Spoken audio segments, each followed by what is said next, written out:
The Buffalo Sabres bounced back against the Toronto Maple Leafs over the weekend in a nail-biter by a score of 3-2 in a shootout. Tuck cuts to the middle. Deke scores! Alex Tuck with the win. Alex Lyon with the saves. All hail Alex this night. They head out west next for a road trip on and they first take on the Golden Knights for the Sabres after dark at 10 o'clock tomorrow night. Selections for the NCAA men's basketball tournament have been made. Some notable games coming to Buffalo starting on Thursday. In Session 1, 6-seed Louisville takes on 11-seed South Florida at approximately 1:30. 3-seed Michigan State takes on 14-seed North Dakota at around 4:05. And in Session 2, the 1-seed Michigan versus 16-seed UMBC or Howard. So the play-in tournament will get that result there. They'll play at 7:10. And later in Session 2, 8-seed Georgia takes on 9-seed St. Louis at approximately 9:45. Team USA advanced to the final of the World Baseball Classic after defeating the Dominican Republic 2-1 over the weekend. They'll play the winner of Italy and Venezuela in the final. And looking around the NFL, some news. The Giants agreed to terms with wide receiver Darnell Mooney, formerly of the Falcons, on a one-year $10 million deal. The Chargers agreed to terms with quarterback Trey Lance on a one-year $6.75 million contract. And NFL Network's Mike Garafolo, he believes the Eagles cannot pay Dallas Goedert if they keep A.J. Brown, and they can't take both salary cap hits. On the PGA Tour, Cameron Young, he finished 13 under par to win the Players at TPC Sawgrass. Join Bulldog and WGR in the fight against cancer by riding with the WGR Ride for Roswell team on Saturday, June 27th. When you sign up, you'll get a rider gift from WGR and Tom's Pro Bike on Walden Avenue in Lancaster. Not riding? You can still make a difference by donating to any of our team members. Every dollar goes directly to Roswell Park. Get all of the details at WGR550.com. That's your Paddock Chevrolet Sports Update. Paddock Chevrolet with you for the extra mile since 1935. I'm Joe Cali on Western New York's Voice of the Fans, WGR.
Hey everybody, happy Monday. I wore shorts today. I've been doing that lately just to make a point to Earth. I don't know. It's going to be -1 tomorrow. And it's a little windy today, I would say, for the shorts. Yeah, it's windy. Wind's not stopping me from wearing shorts, though.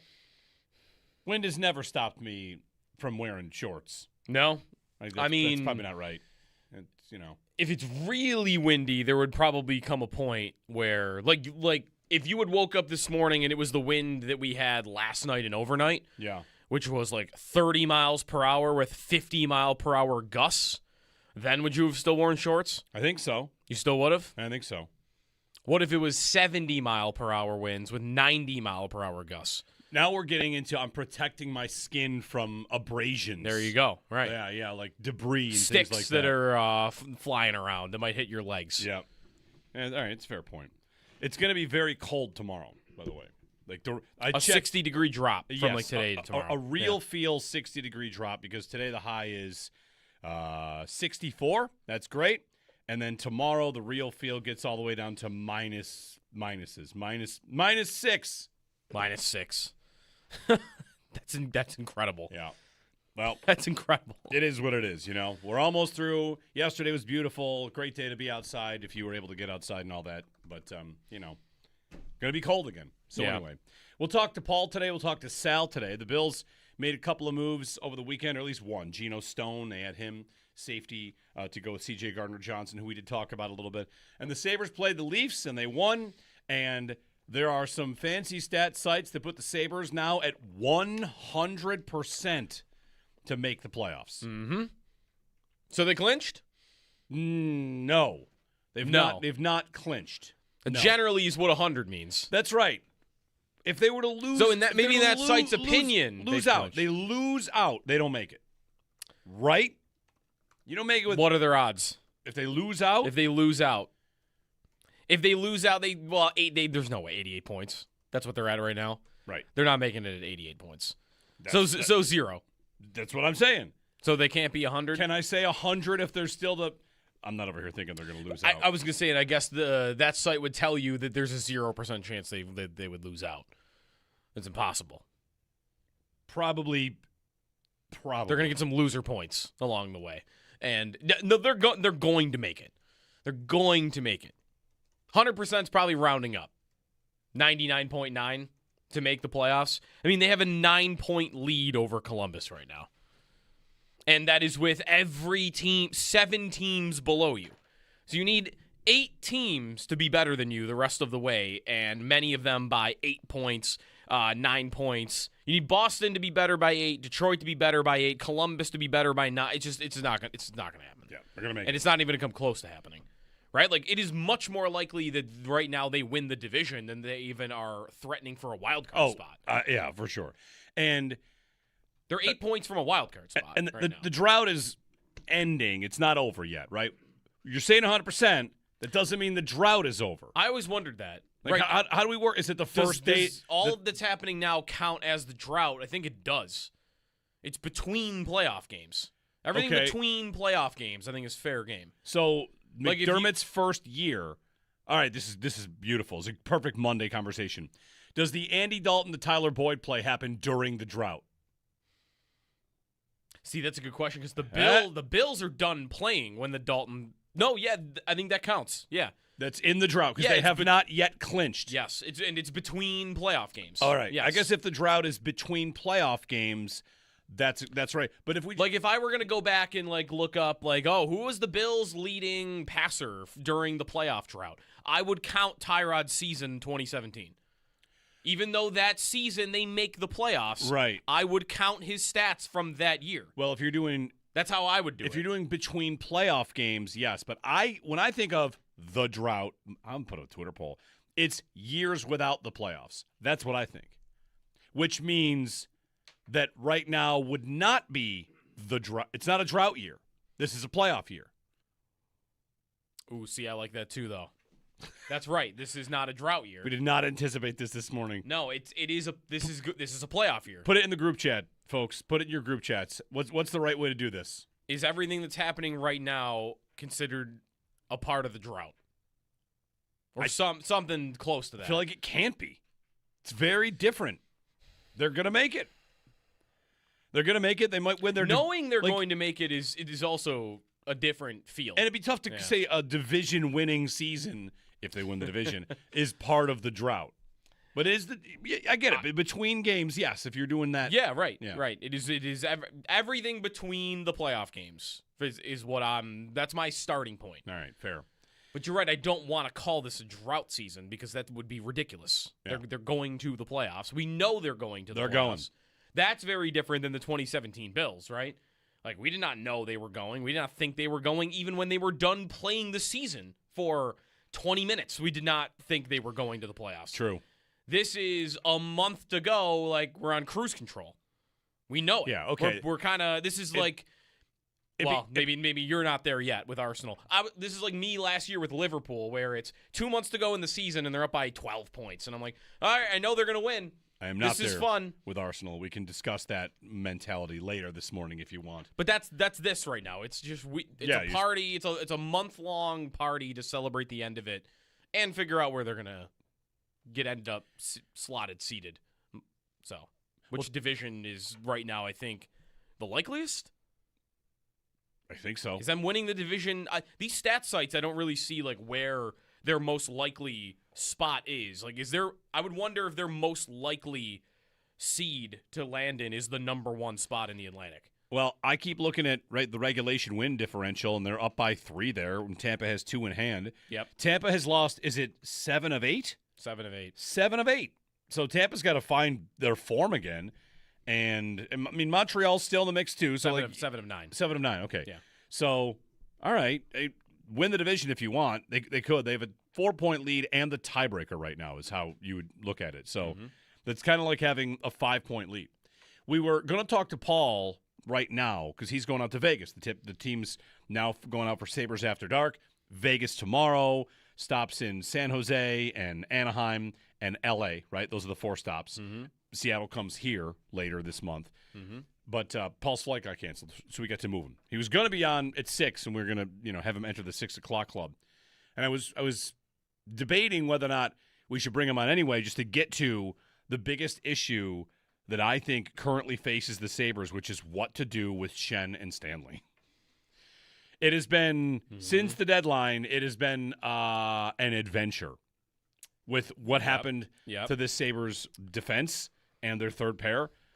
Because the Leaf game was the low point, was it not? I mean, you had a bad look here or there, but the Schenn play to give up the first goal. It was a low point for Schenn, for sure. Like, in his 2 games, that was... It's low point. That turnover, I don't even know where he's attempting to go with the puck. Right. Like, watch the playback and don't even focus on the fact that he turned it over. Focus on where you think he's trying to go with it. Just backhanded out of the zone, didn't get enough on it? Maybe. There are 3 Leafs between where he is with it and the closest Sabre in that direction. So, maybe his plan is just to flip it and flip it out, not put it up the boards or put it up the middle, but pass the guy he turned it over to. Like, Schenn was brutal in that game, other than, like, the fight, right? And, they gave him the belt because he fired him up with the fight. But on the ice, yeah, I was not impressed at all. I thought Stanley was a little better in that game than he had been in the previous 2. So that is the biggest problem right now because they look bad and you traded for them. So what inclination do you feel to really use them and have them out there? Like, is it in the cards to say, well, the final, how many games are left in the season? 15 games? Yeah. The final 15 games in the season could go so poorly that you wouldn't have them on the ice. I think that could be the case for Schenn. I think it could go bad enough for Schenn that he's just not in the cards when you start the playoffs. And he's out there for vocal leadership and just to be in the room. Stanley, I think, is playing. I don't know if there's an amount of turnovers and bad play that exists where Stanley is not dressing for the playoffs. I think he's playing. Am I wrong? He was their big deadline acquisition, wasn't he?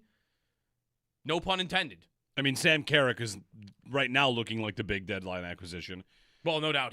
He's good. Easily he's looks like good. the best of the 3. But there's a little bit, it's funny, of all the things that you would not have expected. Like, hey, guess what? The Sabres are going to make the playoffs. They're going to look like they're made by mid-March, be in first place in the division. And the moves at the deadline will make people wonder if the GM has it together. I mean, whatever. Like, he put his stamp on the team and physical and fight a little bit and defend each other. And guys that they need the type of guys that play in the playoffs. I guess deciding that Zach Metza's not that kind of guy that should play in the playoffs because he's good, it would appear, but he's small. He's not one of these big dudes. And I just it's funny to me because I was thinking about it. Like, maybe they get up to speed, maybe it's just whatever. Incorporate them a little bit more, find their perfect role, how they should be used, and you're good to go. Maybe you split them up and that solves most of your problems. That is a really good point. Like, I saw that a lot over the weekend is don't judge Stanley based on him with Schenn. Like, we need to see him with Kesselring. Okay. Like, that's your plan for a third pair. And so far, he's only played his first game with Kesselring, not the next 2. Yeah, so split them up, that's fine. I was thinking, though, it's always funny because when you're talking deadline moves, you say, you really don't want to mess with the chemistry if something's going well. Fair. I agree with that. They never say, you don't want to mess with bad players.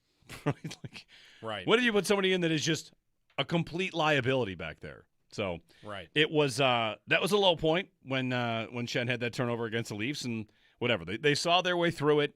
They got the win. I mean, they have a lot of defensemen They do right now. Like, they do.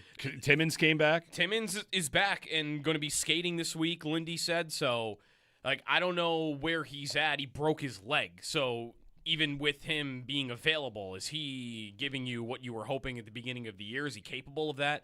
Because if he is, then I've got my top 4, and then I've got how many guys for 2 spots? I've got Stanley, I've got Schenn, I've got Metsä, I've got Timmins, and I've got Kesselring. It's pretty good depth. That's 5 guys. Yeah. I can only pick 2 of them, and I think where they want to end up is Kesselring and Stanley. Like, that's their third pair, and maybe Stanley playing in the system and having to get a little more comfortable with moving around a little bit more can get better between now and the end of the year.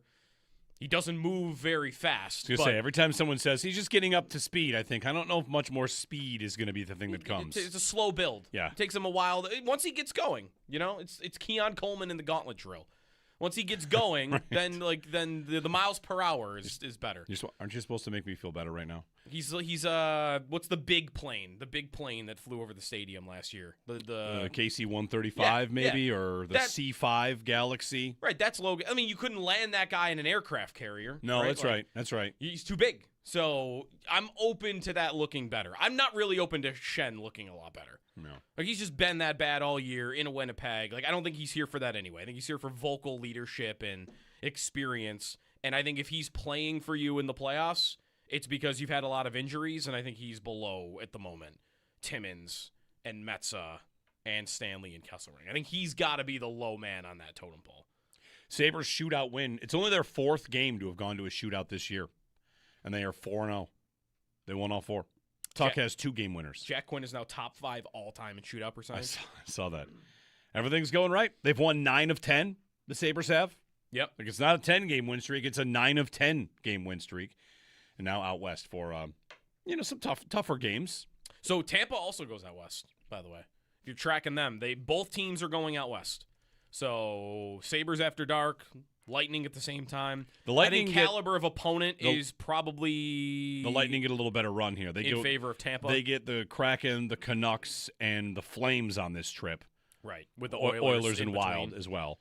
But those are 3 teams that I think. I mean, Seattle, I guess, depends. Whatever, they're nothing too good, right? They've been. Are they in a playoff spot? They've been bouncing in and out of a playoff spot most of the season. Right now, they are. They're like San Jose. They're in the last spot, right there with San Jose. Yeah, they're in and out. But yeah, they get 2 teams that are the bottom that are mailing it in. Calgary and Vancouver are the 2 worst teams in the league, arguably. Yes. Right there with the Rangers. Yeah, but I mean, by points they are. Yes. Yeah, and by goal differential they are as well. Yeah, so they get the 2 worst teams in the league, despite having to go out west, and then the Sabres have 4 teams that are all bubble teams, basically. So big games. Advantage Tampa, but not the way they're playing. No. And the Sabres are next home. The next home game is March 25th, Boston. When they come back, the home stand is probably a good one. Like, you've got Boston, Detroit, Seattle, Islanders, 4 in a row. Be some big ones there, too. Good. What do we do now, though? They're going to make it. All these fancy sites putting them at 100%. What do we do? Just are we scouting them? We fight for the division. And I guess so. You watch Detroit and see if you should be worried about them. And imagine first-round matchups against all the different teams that are possible for that, which are basically all of the teams that aren't top 3 Metro teams right now. I see a little bit of else. What would you rather, win the division and play Ottawa, or finish second and play Detroit or Montreal? And I get it. I understand. The general conversation on Ottawa, maybe it was Darren Dreger who tweeted this. Somebody wrote, they could miss the playoffs or go to the final, and neither would surprise me. Like, they're this very volatile team, but they have a lot of talent. And the difference between first and second for the Sabres in the Atlantic, besides just playoff seeding, is first brings a banner. First hangs a banner. And yes, it does that have value in a building that doesn't have that many banners? And it would also help us remember this season. Right. Where otherwise it's just, the year they broke the drought. Like, the Bills broke the drought, and we all kind of remember it. There's not really much to commemorate it.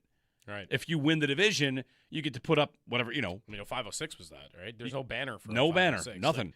They come back, and we have a night to remember a team that doesn't have anything in the rafters despite being a beloved team. Right. So this is the year that they kind of recapture everybody, and I think, right, what do you want to do? You want to go as far as you can. So I don't know that it supersedes the idea that you would get a better matchup, but to me, that'd be something. Win the division. Their last banner is a division banner. Yeah. When they went wire to wire. Their last banner has a slug on it.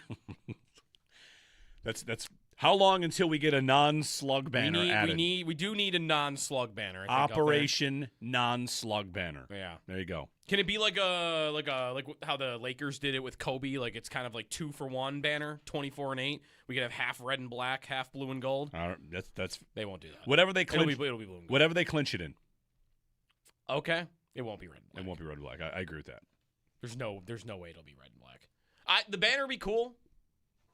I mean, how many? I guess does Tampa do it? Like most teams put up division banners, don't they? Oh yeah, for sure. You win the division, you get a banner. Like maybe Montreal. I mean, doesn't. There's only 4 divisions. In the NFL, there are 8, and you put up. Well, there used to be. You put up banners.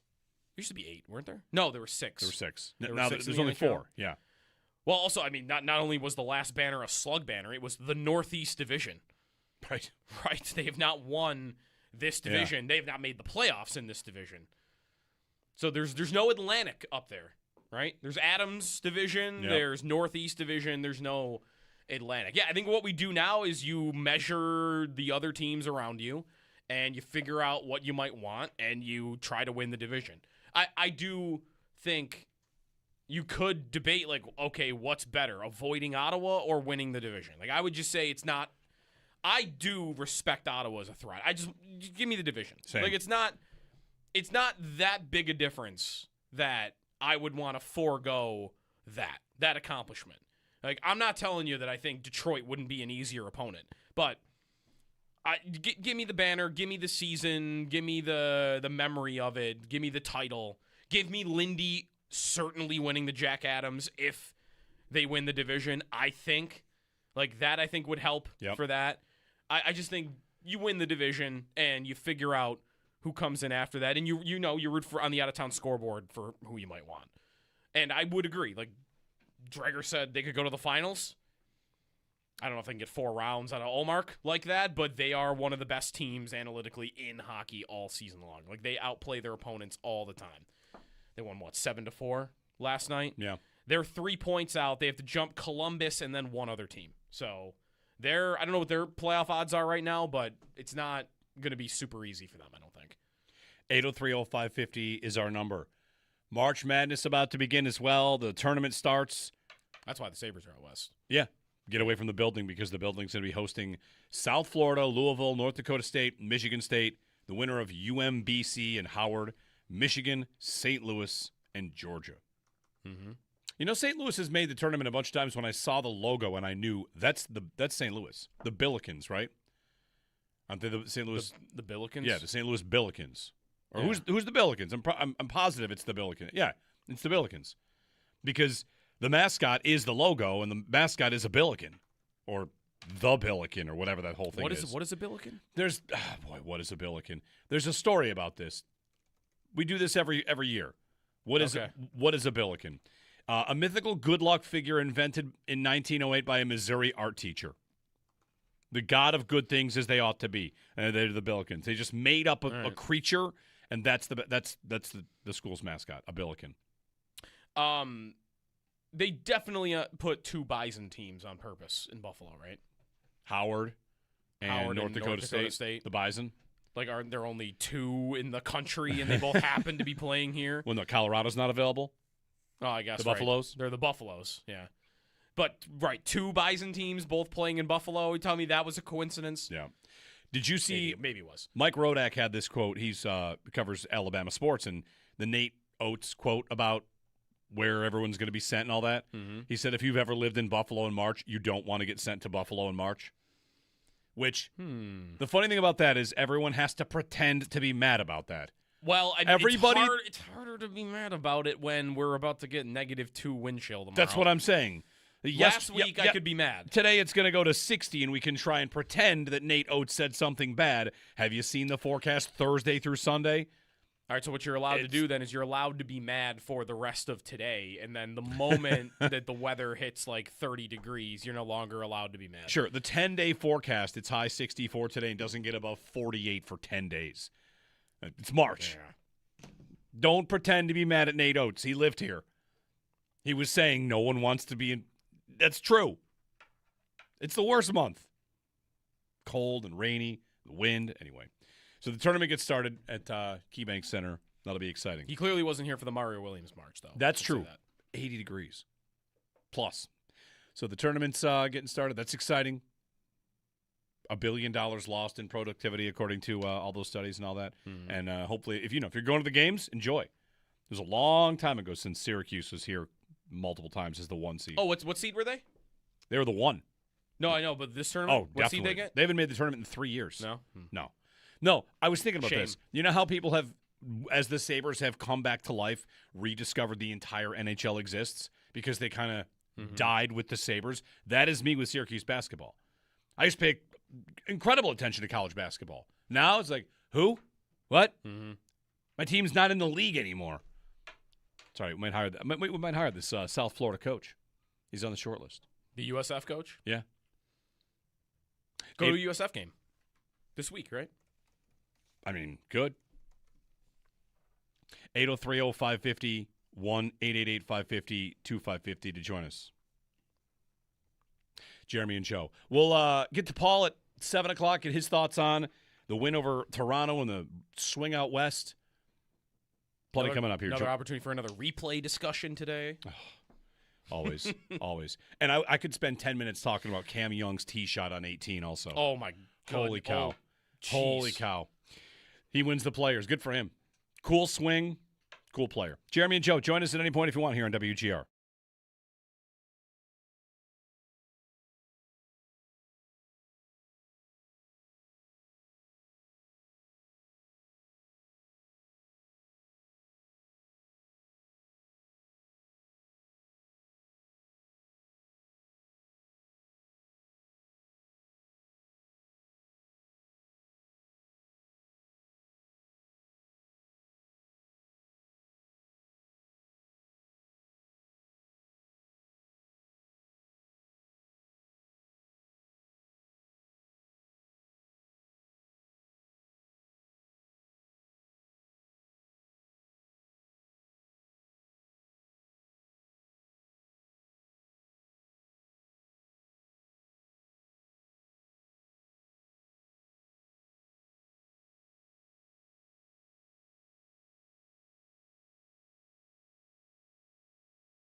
the drought is ending. It's not over yet, right? You're saying 100%. That doesn't mean the drought is over. I always wondered that. Like, right. how do we work? Is it the first day? Does all that's happening now count as the drought? I think it does. It's between playoff games. Everything between playoff games, I think, is fair game. So Like, McDermott's first year. All right, this is beautiful. It's a perfect Monday conversation. Does the Andy Dalton to Tyler Boyd play happen during the drought? See, that's a good question because the Bills are done playing when the Dalton. No, yeah, I think that counts. Yeah, that's in the drought because they have not yet clinched. Yes, it's between playoff games. All right. Yes. I guess if the drought is between playoff games, that's right. But if I were gonna go back and look up who was the Bills' leading passer during the playoff drought, I would count Tyrod's season 2017. Even though that season they make the playoffs, right? I would count his stats from that year. Well, if you're doing, that's how I would do it. If you're doing between playoff games, yes. But when I think of the drought, I'm put a Twitter poll. It's years without the playoffs. That's what I think. Which means that right now would not be the drought. It's not a drought year. This is a playoff year. Ooh, see, I like that too, though. That's right. This is not a drought year. We did not anticipate this morning. No, this is good. This is a playoff year. Put it in the group chat, folks. Put it in your group chats. What's the right way to do this? Is everything that's happening right now considered a part of the drought? Or something close to that? I feel like it can't. The Buffalo Sabres bounced back against the Toronto Maple Leafs over the weekend in a nail-biter by a score of 3-2 in a shootout. Tuck cuts to the middle. Deke scores! Alex Tuck with the win. Alex Lyon with the saves. All hail Alex this night. They head out west for a road trip and start with the Golden Knights for Sabres After Dark at 10 o'clock tomorrow night. Selections for the NCAA men's basketball tournament have been made. Some notable games coming to Buffalo starting on Thursday. In Session 1, 6-seed Louisville takes on 11-seed South Florida around 1 o'clock, 1:30 to be exact. Session 1 continues with 3-seed Michigan State taking on 14-seed North Dakota State around 4:05. And Session 2 starts out with 1-seed Michigan and the 16-seed, which will be the winner of UMBC or Howard. That's at 7:10, and Session 2 continues on with 8-seed Georgia taking on 9-seed St. Louis approximately at 9:45 p.m. Team USA advanced to the final of the World Baseball Classic after defeating the Dominican Republic 2-1 over the weekend. They will play the winner of Italy and Venezuela. And around the NFL, Giants, they've agreed to terms with wide receiver Darnell Mooney, formerly of the Falcons, on a one-year, $10 million deal. The Chargers agreed to terms with quarterback Trey Lance on a one-year, $6.75 million deal. And NFL Network's Mike Garafolo believes the Eagles can't pay Dallas Goedert if they keep A.J. Brown, and they can't take on both salary cap hits. On the PGA Tour, Cameron Young finished 13 under par to win the Players at TPC Sawgrass. Buckling up takes less time than listening to this. No excuses. A message from the New York State Governor's Traffic Safety Committee. Those are your Paddock Chevrolet sports headlines. Paddock Chevrolet, with you for the extra mile since 1935. I'm Joe Cali on Western New York's Voice of the Fans, WGR.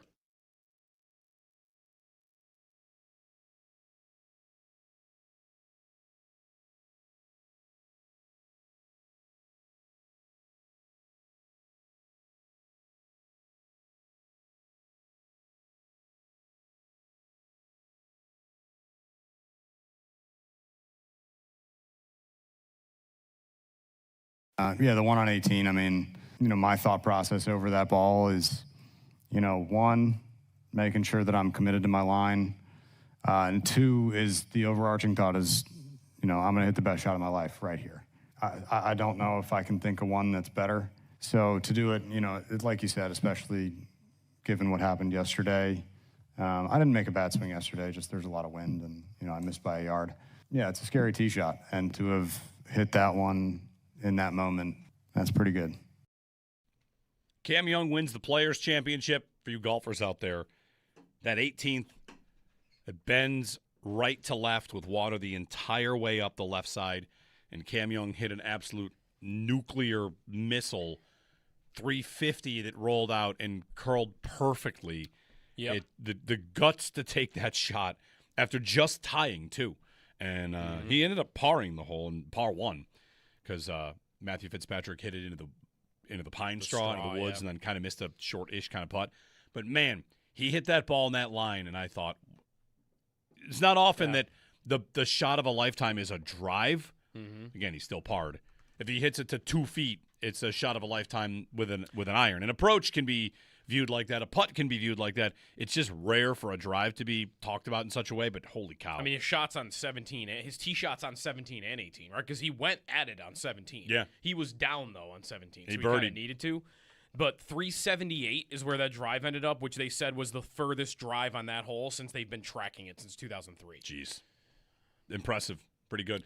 The longest drive that hole has seen when you are tied for the lead going into the final hole is one of the not just like some guy who was down 7 on Saturday. Like it could have been anybody over 25 years, and it was the guy that won the hole and won the tournament. Cold. That's insane. His first win, by the way, on the tour. Does he have one? He's always in contention. Like he's always really good, but I don't know how many. 2. He has 2 wins. 2? Yep. He had one other. He does have one other win. Yep. All right. So that's his second win. Nice. Pretty impressive. It's the year at the golf of guys blowing leads. We're at 3 now? 3 or 4? Ludwig Oberg fell apart. He needed to shoot par to like be in contention, and he didn't. He wasn't even close. He's the new guy developing that little bit of reputation. Yeah. He won last year. That's like the third time recently where like you've got the lead and then you just fell apart at the end. No. Lowry did that, and then somebody last week was in good position. I forget who it was. So guys are just blowing leads. Mm-hmm. So 803-0550, 1-888-552-550. Good morning, everybody. Jeremy and Joe. Football news. Diana Rossini reported heading to the weekend that the Rams and Patriots are still in on A.J. Brown. Mm-hmm. And, Joe Kelly, you read something in the update there about who's suggesting that the Eagles cannot keep him? That would be Mike Garafolo. Mike believe. Garafolo, yeah. Yeah, he's been saying that they can't pay both of them and that they're still talking about a Brown trade. Paying both being Dallas Goedert and A.J. Brown? Yeah, well, I guess part of the Goddard thing is it might be like, what do you mean? It's a 1-year deal and it's not even like crazy money. It's a 1-year deal, and he had like a huge void cap hit that I don't think goes away, or maybe it adjusts somehow with him staying. Like this is one of the consequences of the Eagles doing all their push money off, void years, money up front. Like there's something with Goddard's deal that makes it tougher to keep both of them. But also they have to keep such a big cap hit for Brown by trading him. Because he's a $23 million, $24 million cap hit. I almost think it's more about next year maybe is the problem. I forget what it is exactly. It is like a tough balance though to keep both. So I don't think they have to trade him. But right, Garafolo is saying like, yeah, they're probably moving him. But who is the top team? Because unless it's one of those two, who else is in it? Yeah. And those teams have kind of made their moves. Well, the Patriots have not. They signed Dobbs, I guess. Like, how much do they want to commit to the position? I guess, right, this year Brown's not that expensive. Next year, how much money would you have tied up in Dobbs and Brown? Should you be worried about that? You would have less money tied up in receiver than the Bills? I mean, right. I'm not. You're right. It's just amazing. That's not really saying anything. I wasn't trying to take a shot there. No, I know. You know, the Patriots, they do have the rookie quarterback contract, which is an asset to have. You know, I'm not here to say having the expensive quarterback means you're screwed, but just when you don't have the expensive quarterback, you do have a benefit. So if they wanted to shoot for it in this window, they could do it. And then the Rams, of course, always like the Rams have cap space out the wazoo, inexplicably. They have tons of it. Do. And they just extended Trent McDuffie, so maybe how they is don't that? have as much. It's because they've nailed so many picks. And Yeah, all their great players are on rookie deals. Puka, Jared Verse. That's a part Young, of it. I think Kitchens. the Rams are a team that if you're great, they'll sign you, and if you're just and they'll walk away if they think they can replace you. So, Yep. Anyway, A.J. Brown, maybe to the Rams, maybe to the Patriots. I don't know if anybody else gets in there. I wonder. The Rams would have Brown, Puka, and Adams. Yeah. I mean, just hand them the Lombardi. Their defense has got so much talent on it. McVay. He's got good talent. If they get that receiver trio. And they have a pick in the top. Jeez. Sorry, 13th. They have the 13th They have the overall 13th pick. Yeah. Yeah. Well, Yeah, they're already scary. Throw Brown on that team. I do wonder about the Bills. Real quickly on the Bills here. Like, will we evaluate their offseason? So far, we're evaluating on, the DJ Moore trade and a couple free agent signings. Do we ultimately get to, when it's over, evaluating it against New England's at all?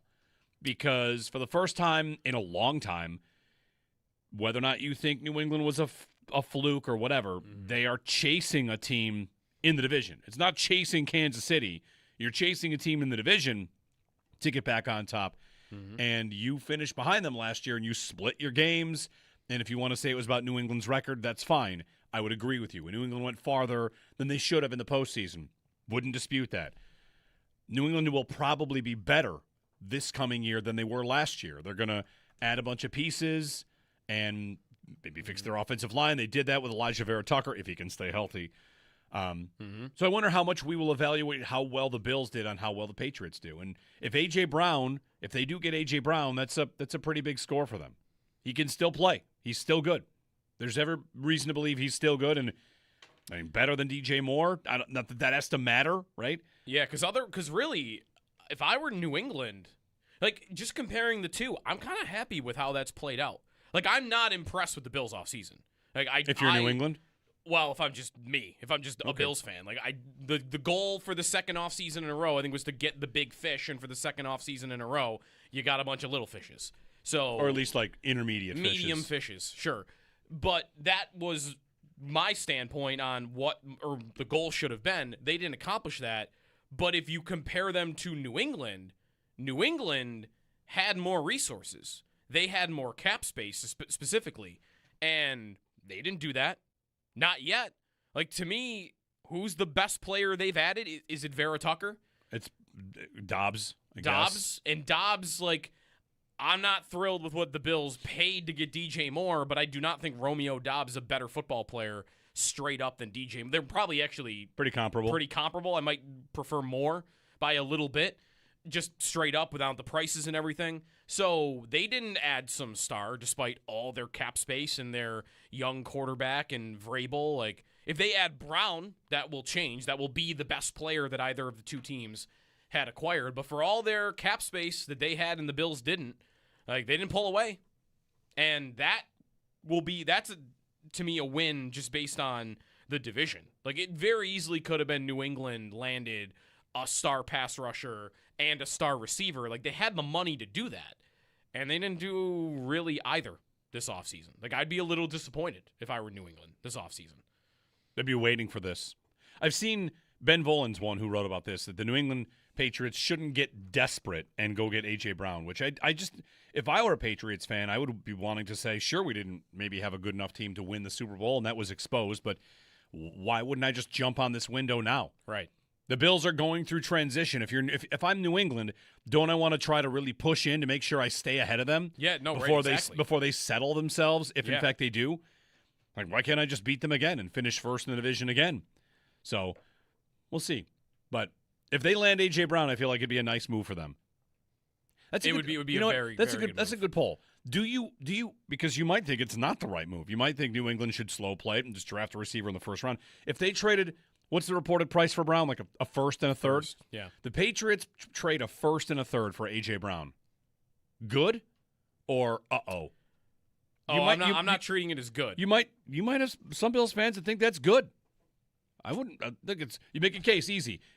He's older. That's a big price to pay. You're giving up too much. The same that you might feel about how the Bills did with DJ Moore here. But the Bills were more desperate, I think, for that position than the Patriots are. Although the Patriots are losing Diggs, who they relied on heavily last year as well. The Patriots' receiving room right now is what? I think it would be hard to hear somebody if New England trades for A.J. Brown today, if tomorrow everybody is saying, well, look at the risk factors. Look at his age, and he won't be the same guy, when the Bills' big move at the position this year was DJ Moore. Right, off of a down year. You're not going to be able to tell me that all that risk is a bad idea for New England as the Bills make their move for Moore, unless you don't like either move. Right. Which, there are similarities in that, but the difference would be that Brown is a way better player. He's a way better player. And if you want to take some of the risk on of age and all of that when the player is one of the best receivers in football, that is much more warranted, especially when the price wouldn't even be that different. If Brown goes for a first, first versus a second. So I wouldn't want to listen to that. I think it would be a very good move for New England. I would not want them to make that move if I were the Bills. I would rather they have a rookie from the end of the first round where it's a flyer, whether the guy's actually going to be a really good player for them. Like, to me, Brown makes them better right now. He would be the best receiver they've had with that quarterback, and it would make it harder for me to beat them this season. And that right now is the priority. And you might have proof of concept with the coach and the player. We could sit here and say that Joe Brady getting DJ Moore and they've worked together is a good thing. That's Vrabel and A.J. Brown. If they were to match up, they would have that as well. So go Rams. Let the Rams get them. Yeah. 803-0550 and 1-888-550-2550. Jeremy and Joe here on a breezy, a little more than breezy maybe. There's a wind advisory. High is 64 today. It's going to be windy. So, bolt things down. Don't leave stuff out that could blow away. If you can think to. 803-0550, our phone number, 1-888-550-2550 on WGR.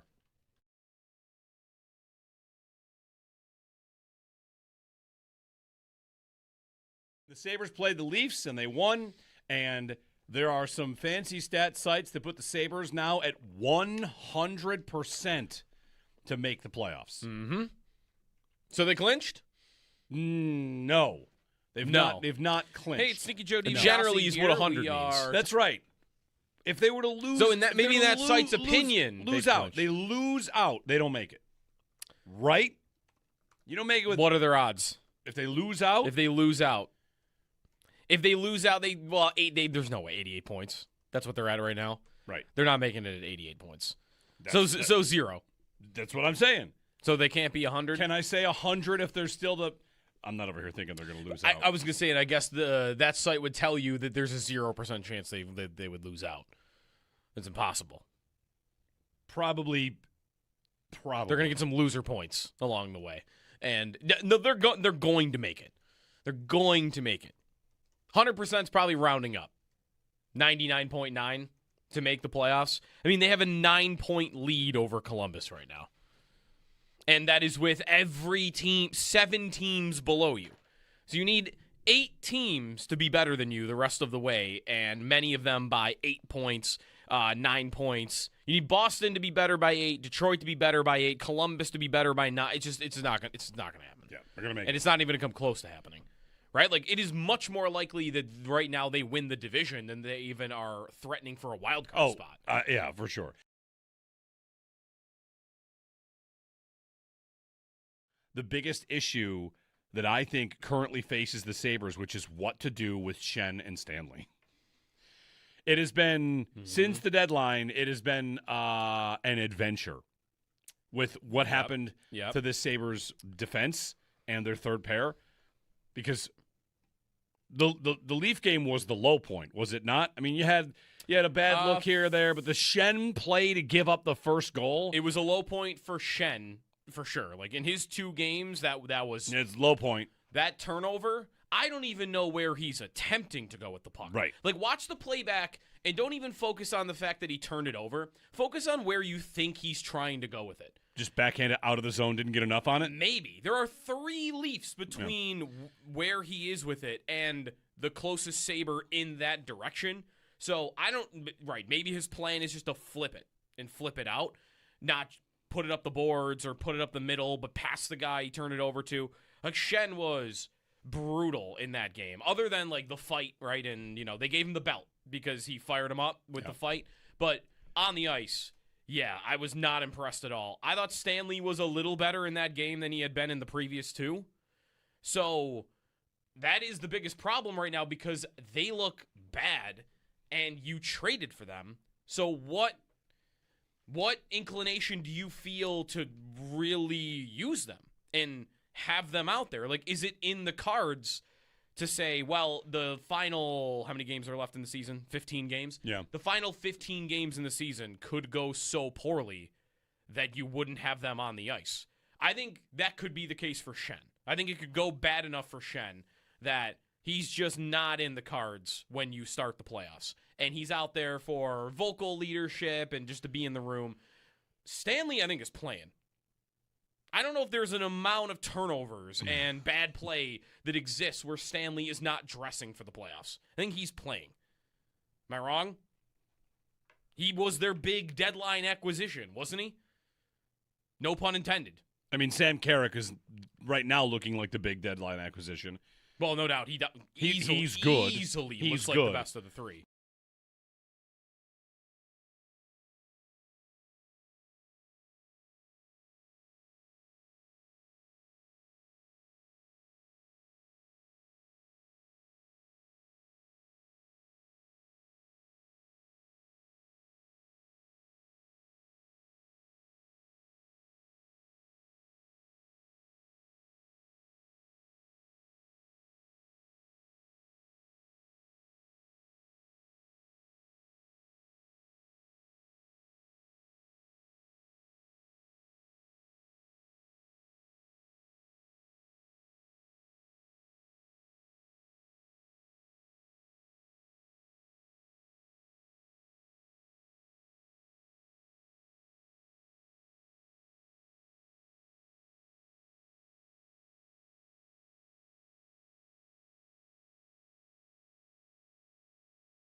Honored to host you to Bill's Mafia, Buffalo, New York. We're going to inject you with some Toradol, and we're going to send you through a flaming table. I think you'd be very excited for this. Guys, I'm not kidding. I will promise you this right now on the air. I will meet you anywhere, anytime. I want a professional doctor to inject me with Toradol, and then I will jump through something. I promise you. Conan O'Brien on the New Heights podcast with Travis Kelce and Jason Kelce. Jason Kelce, we would be honored to host you. Is he well, I got one test. Here's the test. The Bills are playing the Eagles, Jason. Who are you rooting for? Come on. I'm not a gatekeeper on the Mafia, but is he just allowed to claim we as the Mafia? No, he's not. No, he's not. He's been to games rooting against the Bills, right? But also he was there for another game. What game was he there for recently? He was there for Jets. Was it the Jets-Bills game or what? Well, so I was at the Bills at Jets game on Monday night in 2024, and he was in the area that all the Bills fans were. Okay, so and he's been to a road game for the Bills? He was wearing, I think, his own Eagles jersey, though, while he was doing all the Bills tailgate stuff. So... everyone seemed fine to have him, happy to have him, but we is a lot of heavy lifting there. Just unless he means we as the Monday Night Football crew. Okay, if that's what he means by we. I didn't realize he can't possibly mean we by Bills Mafia and Did he say we he as play, Bills? Play it again. Bills. Run the tape. I think he says we would be honored as the Mafia. I don't know if he said as the Mafia. You think he's saying he's speaking? I think he might mean we from the broadcast crew of the Monday Night Football game. Is what he's saying. Do they have access to Toradol? You take this. We would be honored to host you to Bill's Mafia, Buffalo, New York. To Bill's Mafia, to Buffalo, New York. It's got to be a Monday night game in that scenario. Is what you're saying, though. Right. Anyway. Listen, if he wants to be a part of Bills Mafia, I think we could just welcome him in. But you just got to root against the Chiefs. You got to root against the Eagles. Yeah. The Bills and Chiefs are playing at the new Highmark. Jason, you're showing up. Who are you rooting for? Can't root for your brother. Right. They did later on say, the Chiefs are coming to Buffalo, so that might be the game. 803-0550, Jeremy and Joe. We'll talk to Paul about the Sabres' win over the Leafs and this upcoming Western Swing, which starts tomorrow in Vegas here on WGR. The drought is ending. It's not over yet, right? You're saying 100%. That doesn't mean the drought is over. I always wondered that. Right. How do we work? Is it the first day? Does all that's happening now count as the drought? I think it does. It's between playoff games. Everything between playoff games, I think, is fair game. So McDermott's first year. All right, this is beautiful. It's a perfect Monday conversation. Does the Andy Dalton to Tyler Boyd play happen during the drought? See, that's a good question because the Bills are done playing when the Dalton No, yeah, I think that counts. Yeah. That's in the drought because they have not yet clinched. Yes, it's between playoff games. All right. Yes. I guess if the drought is between playoff games, that's right. But if I were going to go back and look up who was the Bills' leading passer during the playoff drought, I would count Tyrod's season 2017. Even though that season they make the playoffs, right? I would count his stats from that year. Well, if you're doing that's how I would do it. If you're doing between playoff games, yes. But when I think of the drought, I'm put a Twitter poll. It's years without the playoffs. That's what I think. Which means that right now would not be the drought. It's not a drought year.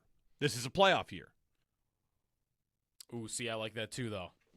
That's right. This is not a drought year. We did not anticipate this morning. No, this is a playoff year. Put it in the group chat, folks. Put it in your group chats. What's the right way to do this? Is everything that's happening right now considered a part of the drought?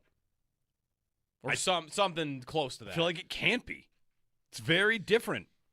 They're going to make it. They're going to make it. They might win their knowing they're going to make it is also a different feel. And it'd be tough to say a division winning season if they win the division is part of the drought.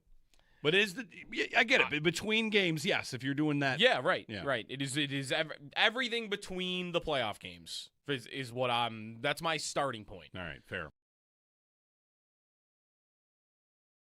The biggest issue that I think currently faces the Sabres, which is what to do with Schenn and Stanley. It has been, since the deadline, it has been an adventure with what happened to the Sabres defense and their third pair. Because the Leaf game was the low point, was it not? I mean, you had a bad look here or there, but the Schenn play to give up the first goal. It was a low point for Schenn. For sure. In his 2 games, that was... It's low point. That turnover, I don't even know where he's attempting to go with the puck. Right. Watch the playback and don't even focus on the fact that he turned it over. Focus on where you think he's trying to go with it. Just backhand it out of the zone, didn't get enough on it? Maybe. There are 3 Leafs between where he is with it and the closest Sabre in that direction. So, maybe his plan is just to flip it and flip it out, not put it up the boards or put it up the middle, but pass the guy he turned it over to. Schenn was brutal in that game, other than the fight, right? And, they gave him the belt because he fired him up with the fight. But on the ice, I was not impressed at all. I thought Stanley was a little better in that game than he had been in the previous 2. So that is the biggest problem right now because they look bad and you traded for them. So what inclination do you feel to really use them and have them out there? Is it in the cards to say, well, the final, how many games are left in the season? 15 games? Yeah. The final 15 games in the season could go so poorly that you wouldn't have them on the ice. I think that could be the case for Schenn. I think it could go bad enough for Schenn that he's just not in the cards when you start the playoffs. And he's out there for vocal leadership and just to be in the room. Stanley, I think, is playing. I don't know if there's an amount of turnovers and bad play that exists where Stanley is not dressing for the playoffs. I think he's playing. Am I wrong? He was their big deadline acquisition, wasn't he? No pun intended. I mean, Sam Carrick is right now looking like the big deadline acquisition. Well, no doubt. He's good. Easily he's looks good. Like the best of the 3.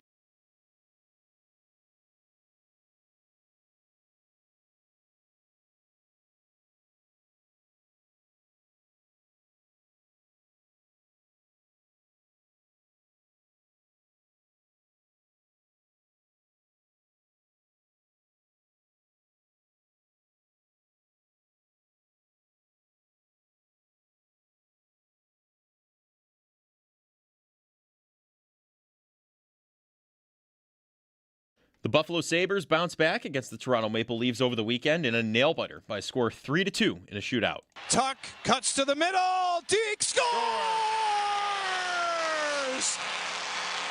Alex Tuck with the win. Alex Lyon with the saves. All hail Alex this night. They head out west for a road trip and start with the Golden Knights for Sabres After Dark at 10 o'clock tomorrow night. Selections for the NCAA men's basketball tournament have been made. Some notable games coming to Buffalo starting on Thursday. Session 1, you'll see 6-seed Louisville versus 11-seed South Florida around 1:30. Continues with 3-seed Michigan State taking on 14-seed North Dakota State around 4:05. Then moves on to Session 2, where 1-seed Michigan will take on 16-seed, which will be the winner of UMBC or Howard around 7:10. And it continues with 8-seed Georgia taking on 9-seed St. Louis at approximately 9:45. Team USA advanced to the final of the World Baseball Classic after defeating the Dominican Republic 2-1 over the weekend. They'll play the winner of Italy and Venezuela.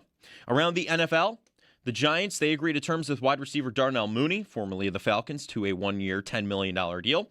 The Chargers signed quarterback Trey Lance to a 1-year, $6.75 million contract. NFL Network's Mike Garafolo believes the Eagles can't pay Dallas Goedert if they keep A.J. Brown, and they can't take both salary cap hits. And Mike Florio reports that the Rams explored trading away wide receiver Devontae Adams amid trade talks with the Eagles regarding wide receiver A.J. Brown. On the PGA Tour, Cameron Young finished 13 under par to win the Players at TPC Sawgrass.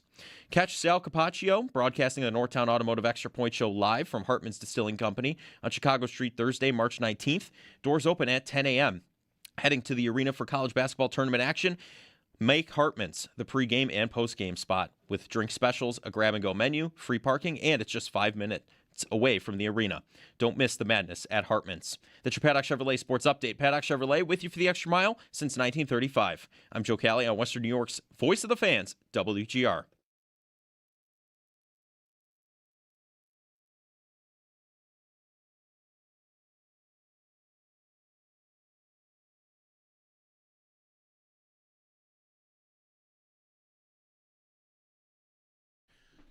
Sabres on their way out west. Vegas tomorrow, stops in California along the way. They look to keep it rolling. Joining us on the Western Hotline, Mr. Paul Hamilton, whose flight was canceled. You're heading to Vegas this morning, Paul. Your flight canceled. So, did you have big plans for the day in Vegas? Yeah. Hit the tables. What was the plan today? I wasn't expecting the weather or whatever. I don't even know why, but because it's a direct flight from Buffalo. Yeah, there's big So it's storms. not like Is it the the wind weather here? in the Midwest was. There's a ton of storms all throughout the Maybe country. it's the and wind. I don't know if it's the spots where you are, if planes can't get where they Yeah. got to get to, because the Midwest, there's like 30 inches of snow going to fall in Wisconsin, and crazy winds and tornadoes all up the entire length of the country. So it's a volatile day out there. So maybe that's a factor. Yeah, I got rebooked later, but Right. that's not a direct flight. I got to go through Baltimore on that one, so Mm-hmm. we'll see how all that shakes out. Sabres probably leaving around the same time too, right? Like whether they make it out. Like they would leave today, obviously, right? For a game tomorrow. They normally fly out around 2-ish. Now, Okay. they may practice also is an hour earlier than normal, so maybe their plan is to fly out before 2. Yeah. Well, it's a trip that, it's a big trip, Paul. They're in first place. They're now protecting a lead. It's very different. Our out-of-town scoreboard watching has gone from 4 teams that are fighting for the wild card to now I'm just kind of checking to see what Tampa did, and that's about it because they have the lead. They have the tiebreaker on regulation wins, and they actually got something they don't often get over the weekend, which is a shootout win. They only have 4 on the season. They only have 4 shootout appearances altogether. So it was a charged atmosphere, and they found a way through. Yeah, they're undefeated in shootouts, but they haven't had that many. Carolina's still there. Unfortunately, Tampa's loss was to Carolina.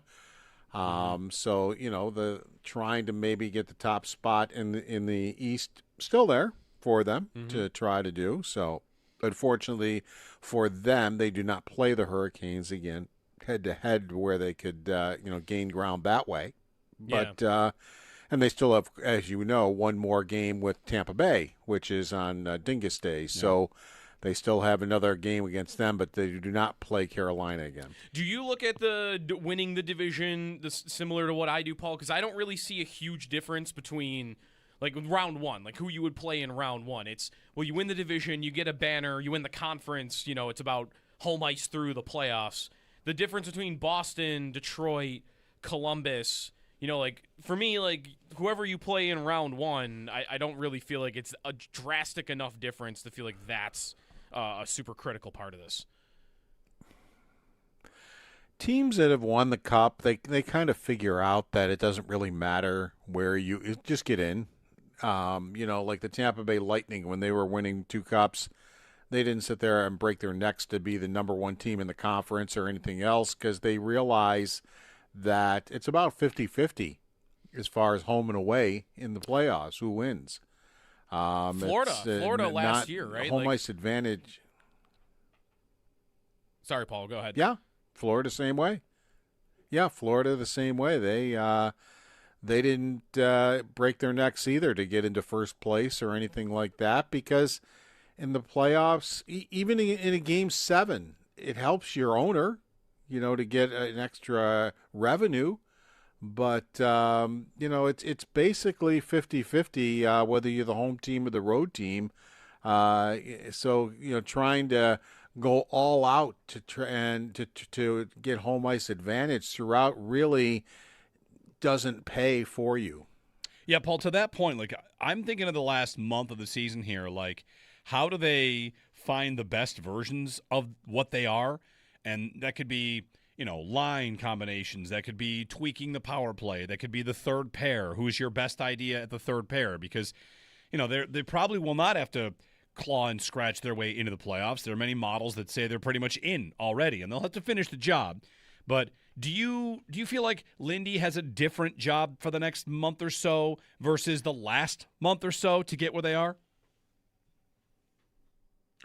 Well, he also can choose a lineup depending on the type of team they're playing.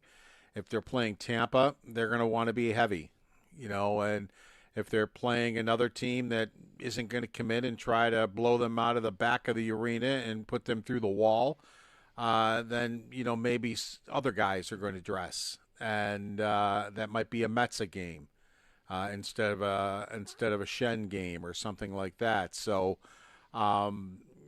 and by the way, in my opinion, Zach Metz is your number 5 defenseman.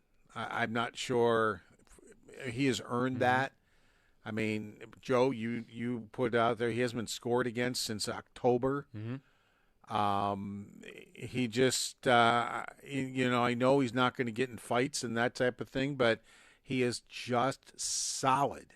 That's, he doesn't get beat. He plays good, solid defense. He does the right things. The pass is always in the right place. It's usually never picked off. He doesn't turn the puck over. To me, he has earned that right to be their number 5 defenseman, and then they can figure out who they want to dress as their number 6 defenseman as they go along. Yeah, he played a season high 15-32 on over the weekend. He was playing with Darlene, Paul. So, and I didn't think that looked that bad, right? Like, did he really even look that out of place? I'm not telling you he should play on that pairing when we get to playoff time, but I don't really feel like he looked that out of place. No, but if he has to step in there, that I think he did fine with it. He wasn't out of place at all playing with Darlene. So, if for whatever reason injury forces him into that role, I think he's just fine. I don't think it's not going to bother him at all. I don't think it's going to bother the team at all. I don't think the team's going to miss a step. Now, he's not going to bring a lot of offense to his game, but as far as playing defensively, I think that he and Darlene played very well together. Do they see Metsa as that guy, Paul? I mean, like the moves at the deadline, do you think it was about finding better depth or finding a better third pair or finding your way to a better third pair through depth, I guess is what I would say, right? Because they went out and they get 2 defensemen, and Joe and I go into the numbers as Connor Timmins comes back as well. Like, as they try to find their best set of 6, where will they land, or do you feel like that is, for lack of a better term, like is there a competition right now to suss out who it is? I think Connor Timmins' strength was on the penalty kill. He was a shot-blocking machine on the penalty kill, and never, ever, ever gave the puck away. 5-on-5, he did turn it over quite often, but he was an excellent penalty kill. I think they've missed him on the penalty kill, too, going forward. Stanley is Stanley. I mean, that pair, I will say, got a little bit better as the game went on. I mean, in the third period, the team didn't give up a shot for 11 and a half minutes in the first 11 and a half minutes of the period. So, Shen and Stanley weren't giving the puck away like they had been. It seemed like they settled down and got themselves into the game a little bit better than they had earlier in that game or the game before. That still doesn't change my mind that Metsä has to be in the lineup. And if you want to put Stanley in the lineup with him, fine. If you want to go with 7D, fine. But to me, he is better than Kesselring. He is better than Stanley. He is better than Shen. He is better than Timmins. I just think he is so solid for them.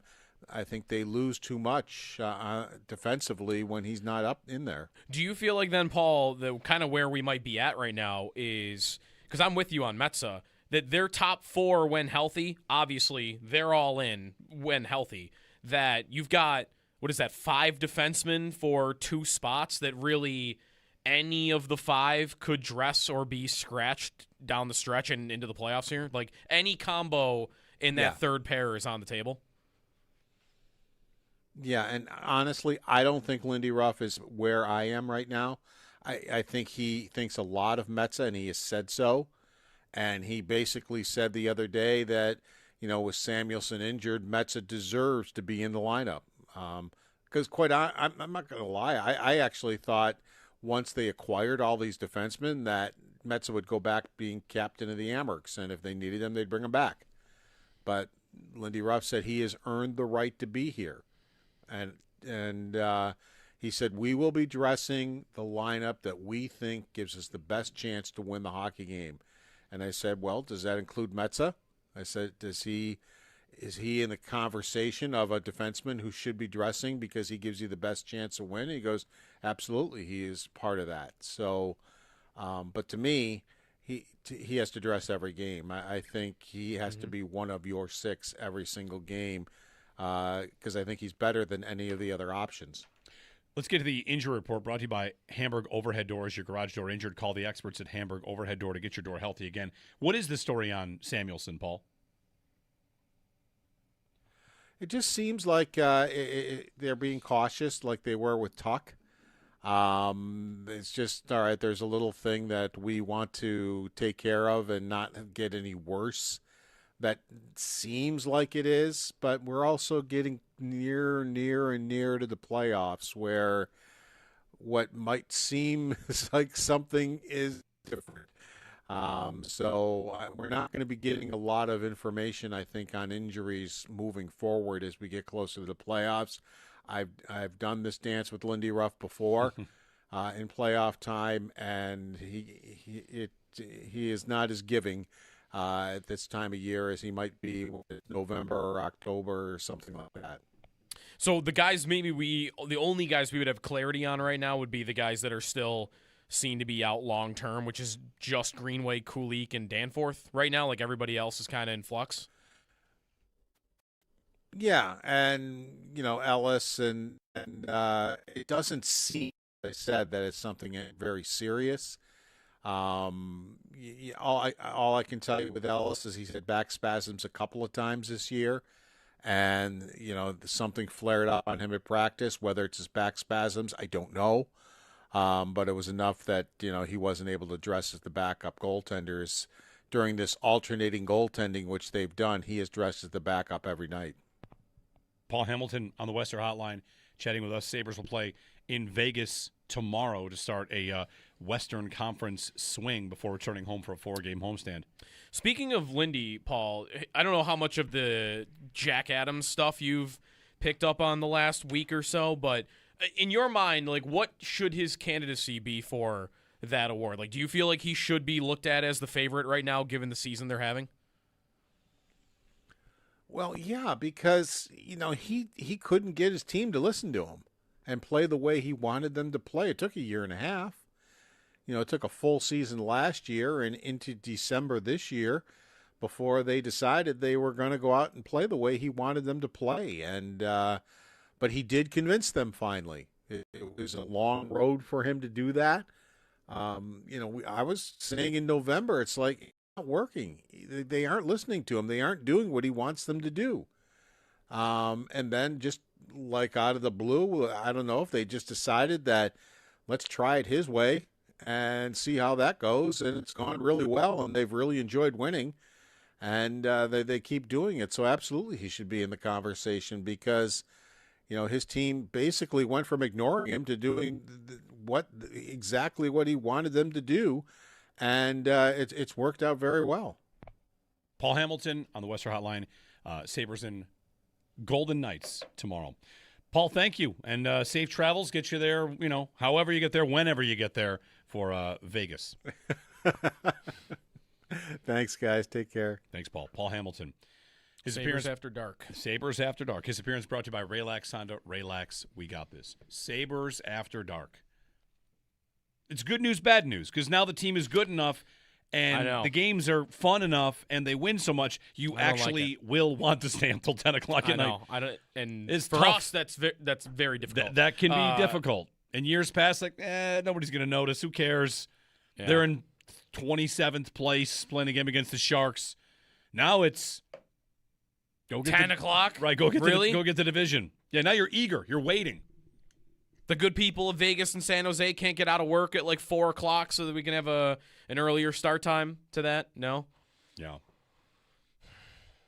Fine. We'll make it. Meanwhile, Rasmus Dahlin had quote of the week, quote of the year when talking about how the Sabres came together as a team. This was who tweeted this out? Well, I saw the clip.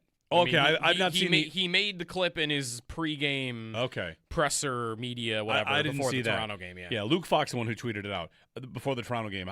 He said the Sabres stick up for one another better this season because they worked on their brotherhood. And when asked, how do you work on brotherhood, his answer was drink beers. Mm-hmm. Which I'm going to have a shirt that says that within the week. I'm going to have that. The other thing I thought of is all of you out there that said Swords of a Thousand Men should not be the song.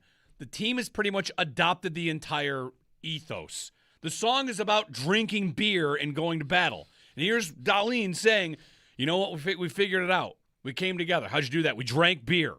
Mm-hmm. I rest my case. Turns out Swords of a Thousand Men is not supposed to be the goal song, Joe. It was supposed to be the way they found their way through. Just drink some beers. Problem solved.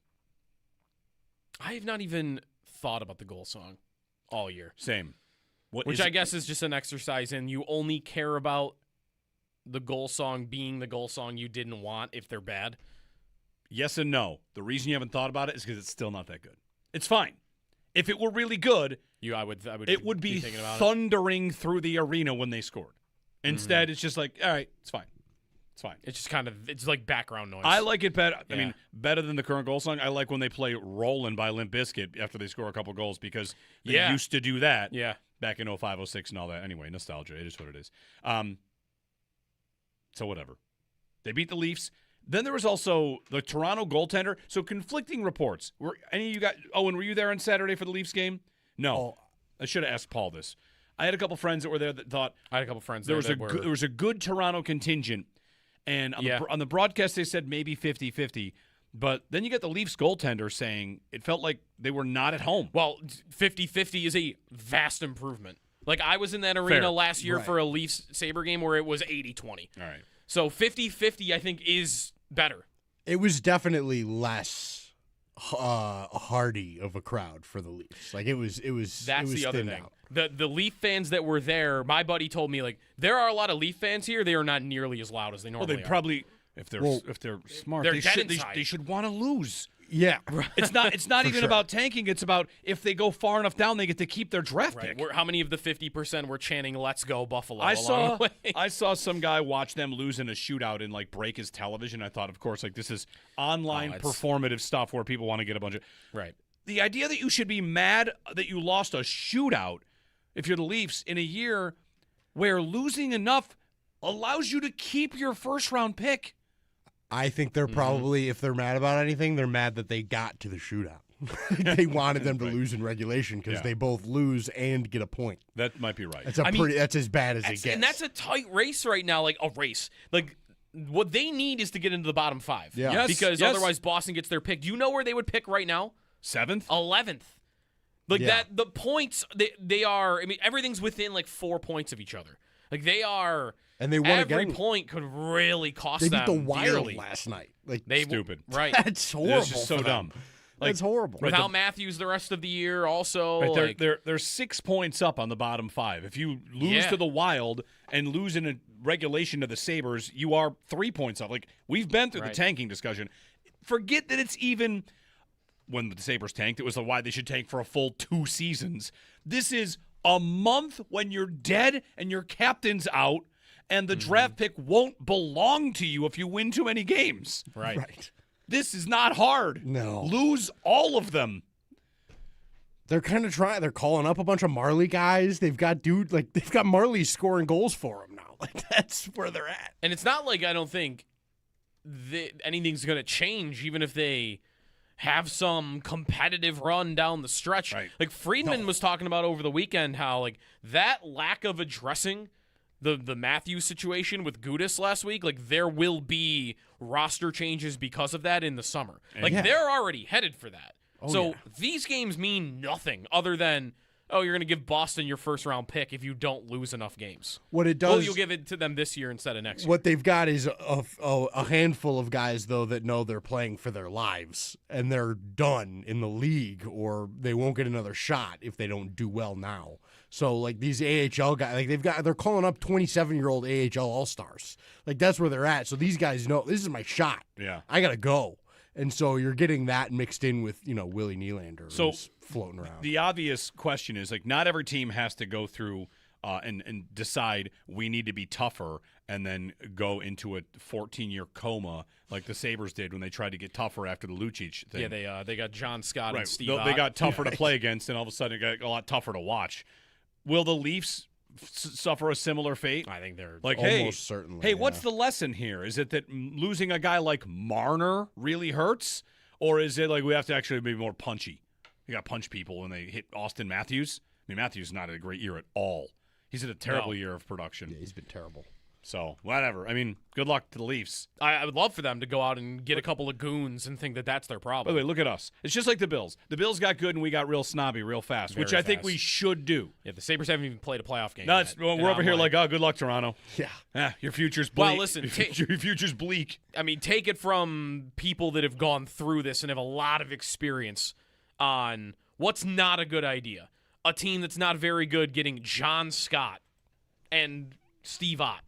Like, that's not your way of getting better. Yeah. And if you're going to do some version of that, the 2026 version of that, it's not going to go well for them at all. Like, you can't artificially manufacture sticking up for your captain. Like, the Sabres did not get that much tougher. The team they had on the ice on Sunday that stood up to the Lightning last Sunday was the same team. Like, Logan Stanley wasn't on the ice yet, or No. Luke Schenn. Like, Metza was in the lineup. Yeah. Like, you did not have this goon squad. You just had a team that has come together through winning. Right, it was Beck Malenstein and Samuelson and, like, I guess Kesselring. Sure. The roster between that night and what it looked like last year when Thompson got hit by Nuisan and no one did anything is not crazy different. Like, Josh Doan is a big difference. Sure. There are a couple, but it's not like a massive, overworked roster. You didn't go get Tom. You didn't go get Tom Wilson. No, you didn't. I think you said it in there, Joe. Like, that stuff comes with winning a lot more than I think people think it does. I think people think that winning follows that, and I think it might be the other way around. I think you win, and then you are gelled together, and that stuff doesn't feel like, because as a player, I think doing that kind of thing as a bad team feels corny. You feel like, what am I doing? Dylan Cousins is a good example of this. Dylan Cousins at the Heritage Classic. That year, the Sabres are good, right? Like, they just miss. Like, they're coming together. They're a young team. Matthews goes after Dahlin and cross-checks him in the neck, and what does Cousins do? He goes and finds Matthews, runs him at center ice, and then he gets in like a giant fight after and gets kicked out. Like, that was Dylan Cousins when the team was good. What did Dylan Cousins do his final game for the Sabres? Dahlin, as captain's getting mugged by 2 Hurricanes behind the net. He didn't do anything. Right. What was the difference? The first time, the team was coming together and was good. The second time, they were dead inside. Yep. 803-0550. If you're Toronto, like this, I'd imagine they're having this conversation. You're bad this year. You're going to finish with a top 10 pick. You'd ideally finish with a top 5 pick. That guy won't be on the team next year. And then Matthews has 2 years left on his contract. All right. Go get him. Right. Go get him. Just saying. They're not trading him in division. No, but by next year it'll be, well, but Austin have to do Matthews has a year-end change on his contract. What team's going to rent Austin Matthews next year at the deadline? 803-0550 to join us in 1-888-552-550. At 8 o'clock, we'll talk with Sal. The Bills added another safety, Geno Stone. So they've added 2 players to their defensive backfield in C.J. Gardner-Johnson and Geno Stone. Ask Sal what he thinks about the idea that the defense is about to enter a new attitude era. Could be. It's coming up. More of your phone calls as well. 803-0550 on WGR.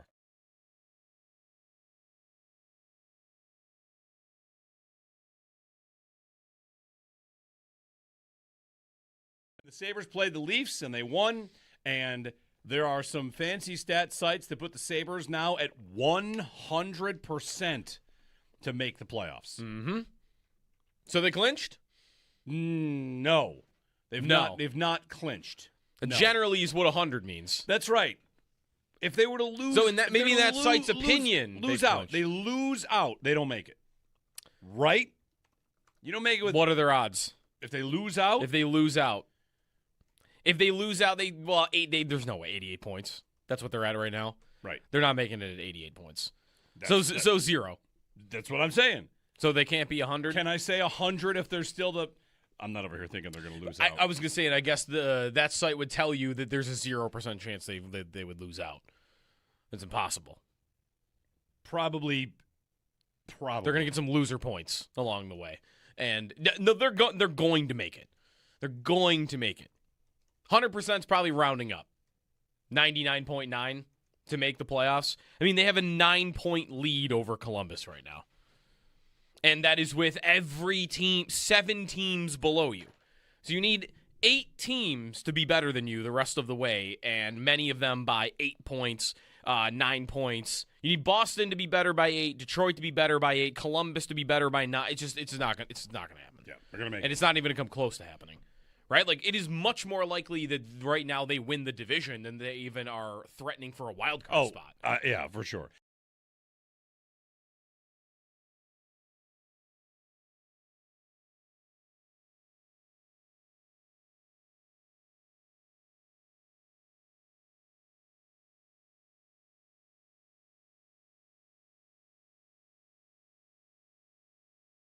I'm thinking of the last month of the season here, like, how do they find the best versions of what they are?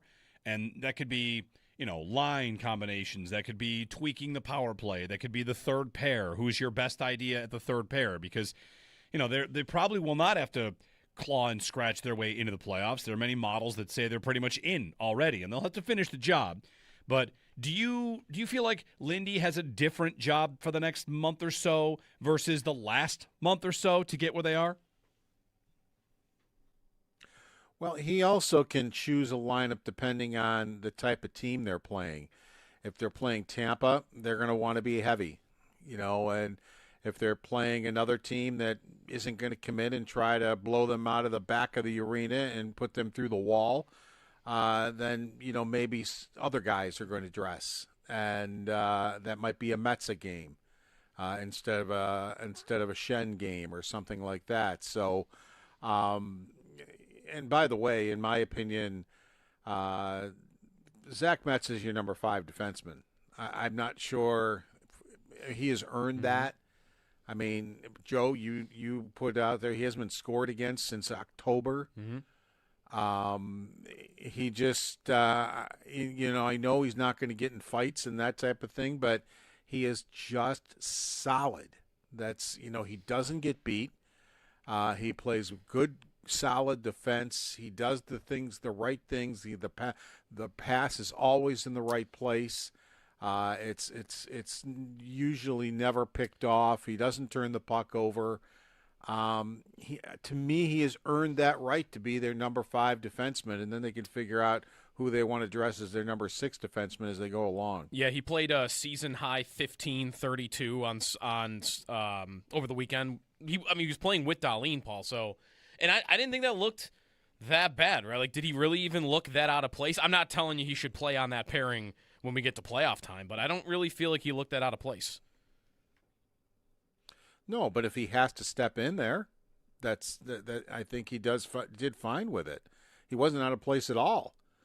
Playing with Darlene. So, if for whatever reason injury forces him into that role, I think he's just fine. I don't think it's not going to bother him at all. I don't think it's going to bother the team at all.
Tuck cuts to the middle.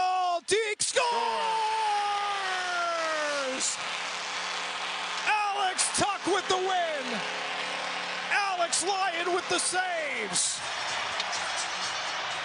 All hail Alex this night.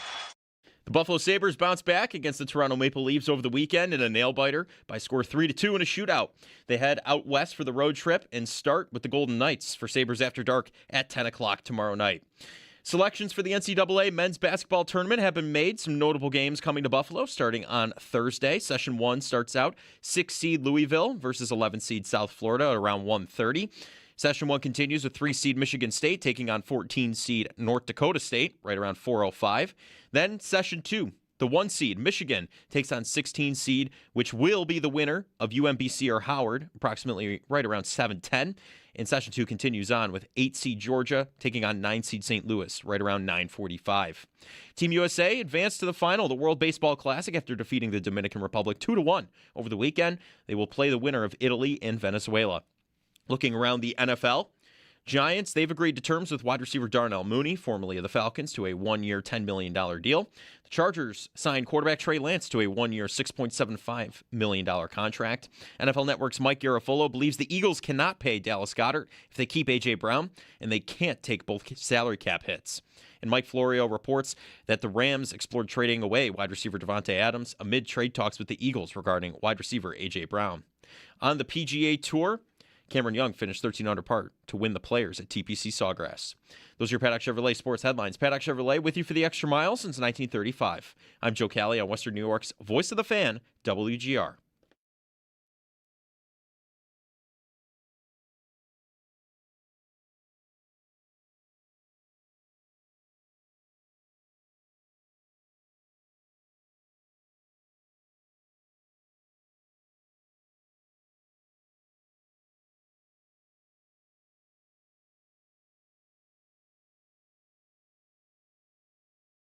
It's going to be very, very similar to the duo I had with Reed Blankenship, but on another level. I feel like being a little bit younger, a little bit more explosive, able to make crazy play, like you said, play all around. I think it'll be a great duo, I think. I play with a lot of phenomenal safeties with Kirby Joseph, Brian Ranch, Malcolm Jenkins, Kevin Byard, you name it. I play with the best of the best safeties, so this is going to just be another great duo, just feeding off each other, ready to make plays. And really, I think we're going to drive the defense really to do what we want to do this year, take the ball all away and play aggressive over the top and be able to come down and fill that void when we need to.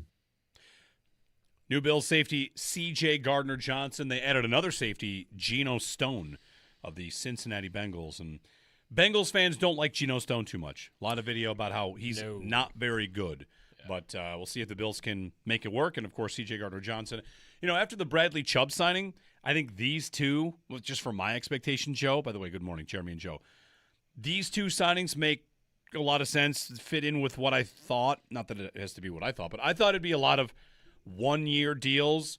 Let's hire some dogs and see how we can piece it together as we slowly build this new defense. They switch scheme to a degree. I also wonder how much it's going to be about a new attitude. Mm-hmm. C.J. Gardner-Johnson represents an attitude adjustment for the defense. This is a player that throughout the reaction on Friday was, this player would not be on a Sean McDermott team or defense. Just different. We talked to Carl Jones about him, how loud he is, how when he gets off the bus, he's talking and he's going to constantly push people and drive people, and whether that bothers some people, like, I welcome it.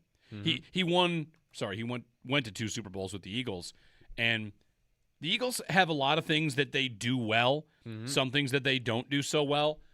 But if there's one thing I've been a little jealous of in Philadelphia, I think the Bills have this, or at least they like to present this, everybody loves everybody, kumbaya atmosphere, post-Diggs especially. And you watch Philly win, you think, they bicker, they fight, and they're fine, right? It's always about driving to be the best, and there are a lot of different ways to win, but like to me, C.J. Gardner-Johnson's addition to this team indicates that maybe they'll teeter more on the abrasive attitude, at least on the defensive side of the ball. And maybe that's one area where they need it. And the Eagles have right. That would be a very big difference, I feel, between what the Bills have had and what Nick Sirianni is. Right? Like, he doesn't really care about any of it, right? Like, he actually is part of it. Yeah, he welcomes people arguing. He fights with, I saw a clip of him and, like, Gardner-Johnson, like, yelling back and forth a little bit. I don't know if they were really, like, mad at each other, but, like, they're jawing on the sideline, and he's done that with A.J. Brown, and he maybe just allows that. He did it with his quarterback behind the scenes, maybe in a very negative way a couple of years ago. It works if you just have the talent. That's really all it is, right? Like, just they've always been more talented.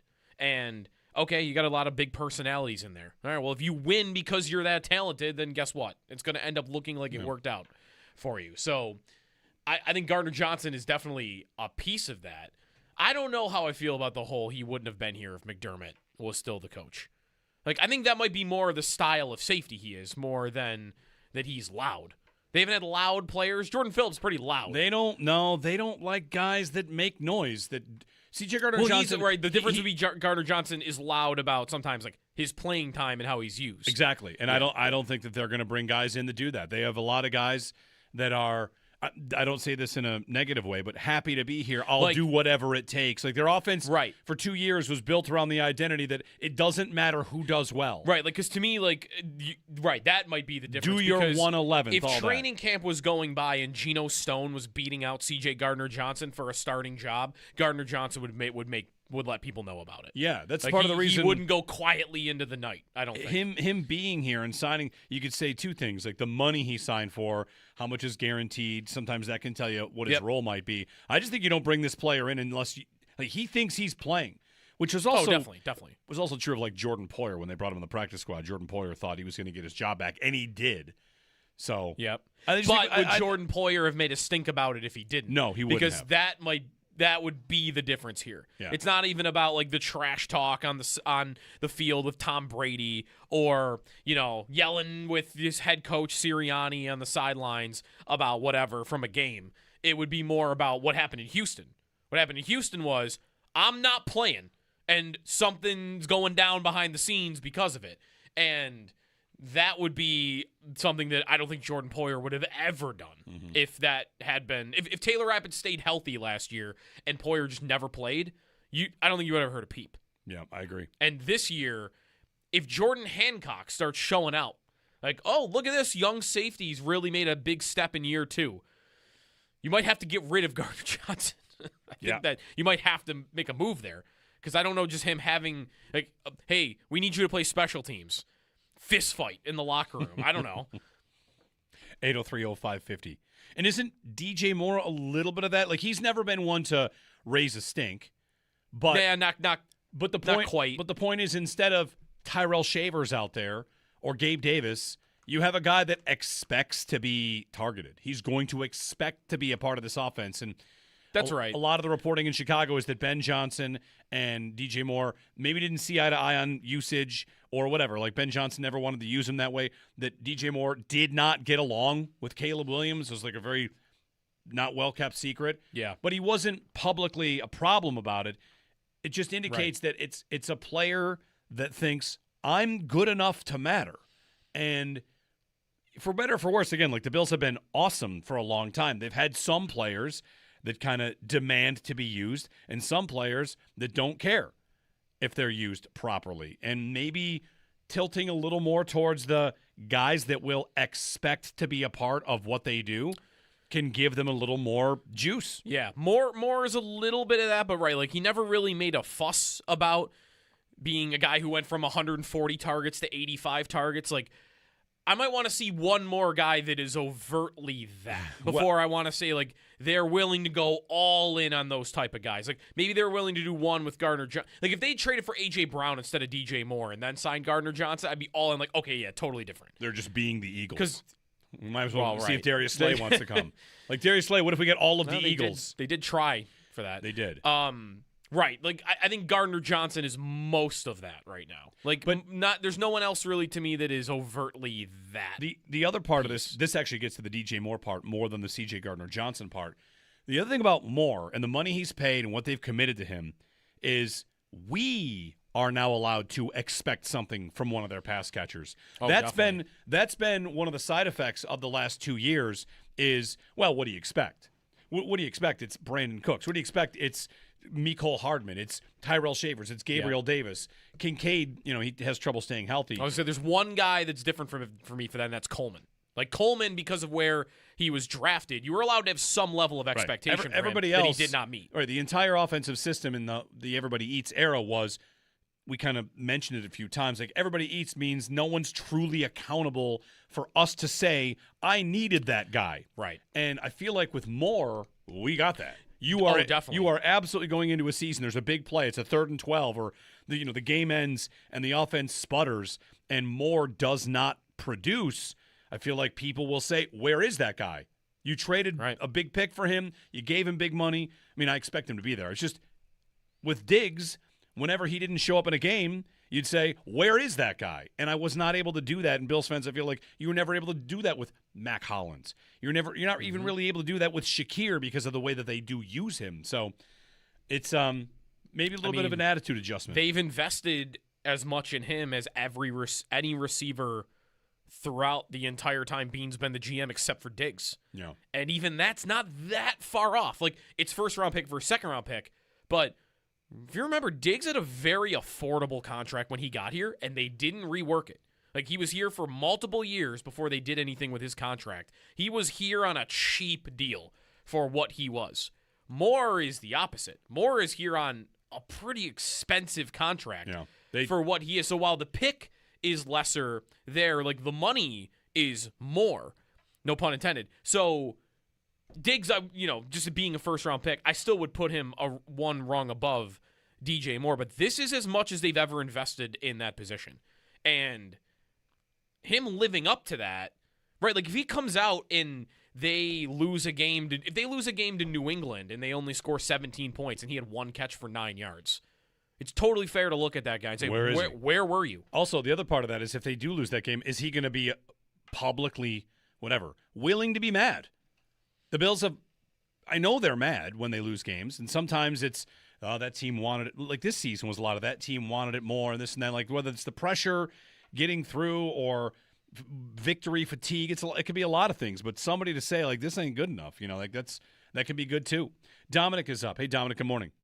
Hey, guys. I was just calling basically to just add to what you guys were saying, kind of.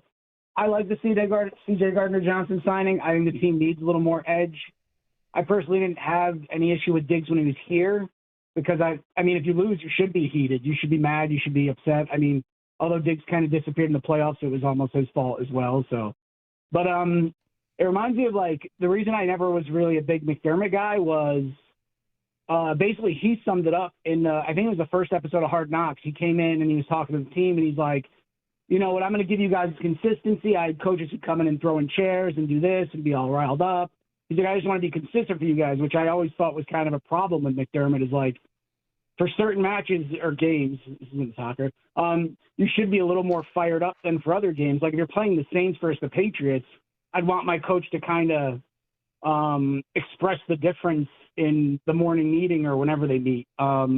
That's all I'm going to say is I kind of like the fact that they have a little more edge because McDermott to me was too just, like he said himself, just consistent, even keel. Like you don't always want that. You want to be fired up like you're going to war before you're playing like a division rival that you're trying to take the number 1 seed from. Thanks, Dominic. We're going to get to a break here. To that point, like we'll see how Joe Brady operates. I mean, he's been an offensive coordinator that kind of keeps it cool, but we see him in the box, up in the booth sometimes. Losing is cool. How will he be as a head coach? As a head coach, you're on the camera all the time. You know, some coaches have to learn how to kind of dial it back. Like there's a lot to learn about these new people in charge. I don't have to praise a new person, but aren't they selling us all off season though on he has less edge than McDermott? Less controlling, I think, is what they would say. It's more relaxed though, isn't it? Yes, that's but that's what the perception is. I think the sale is that less micromanaged. That's all right. We'll see. We got more time for them to continue to sell what Brady is going to be and like tell us how he's going to operate. Then of course there's like here's how it's going to be, and then by the time we get to mid-October, how it is might be different. So we'll see. 803-0550, a little more edge for these Bills. We'll talk about it with Sal, the C.J. Gardner-Johnson signing, and also Geno Stone added to the mix. There are a lot of free agents still out there, right? DJ Reader's not signed anywhere, did he? I haven't seen him sign anywhere. I don't think so. All right, ready on DJ Reader? Could he be on the radar for them? A couple of one-year deals, the last two to come down. Jeremy and Joe, give us a ring, 803-0550 Sal, top of the hour here on WGR.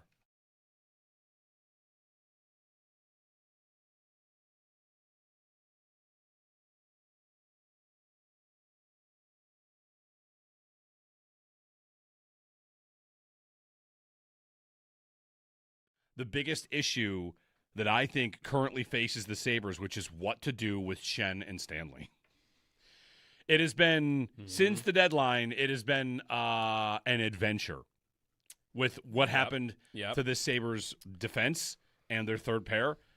Because the Leaf game was the low point, was it not? I mean, you had a bad look here or there, but the Schenn play to give up the first goal. It was a low point for Schenn. For sure. Like in his 2 games, that was it's low point. That turnover, I don't even know where he's attempting to go with the puck. Right. Like watch the playback and don't even focus on the fact that he turned it over. Focus on where you think he's trying to go with it. Just backhanded out of the zone, didn't get enough on it? Maybe. There are 3 Leafs between where he is with it and the closest Sabre in that direction. So maybe his plan is just to flip it and flip it out, not put it up the boards or put it up the middle, but pass the guy he turned it over to. Like, Schenn was brutal in that game, other than, like, the fight, right? And, they gave him the belt because he fired him up with the fight. But on the ice, I was not impressed at all. I thought Stanley was a little better in that game than he had been in the previous 2. So that is the biggest problem right now because they look bad, and you traded for them. So what inclination do you feel to really use them and have them out there? Like, is it in the cards to say, well, the final, how many games are left in the season? 15 games? Yeah. The final 15 games in the season could go so poorly that you wouldn't have them on the ice. I think that could be the case for Schenn. I think it could go bad enough for Schenn that he's just not in the cards when you start the playoffs. And he's out there for vocal leadership and just to be in the room. Stanley, I think, is playing. I don't know if there's an amount of turnovers and bad play that exists where Stanley is not dressing for the playoffs. I think he's playing. Am I wrong? He Jeremy, was what are their you big here for? deadline AAA acquisition. insurance. AAA is more than just roadside No pun intended. assistance. I mean, Sam Carrick is right now looking like the big deadline acquisition. Well, no doubt. He's good. Easily He's looks like good. the best of the three.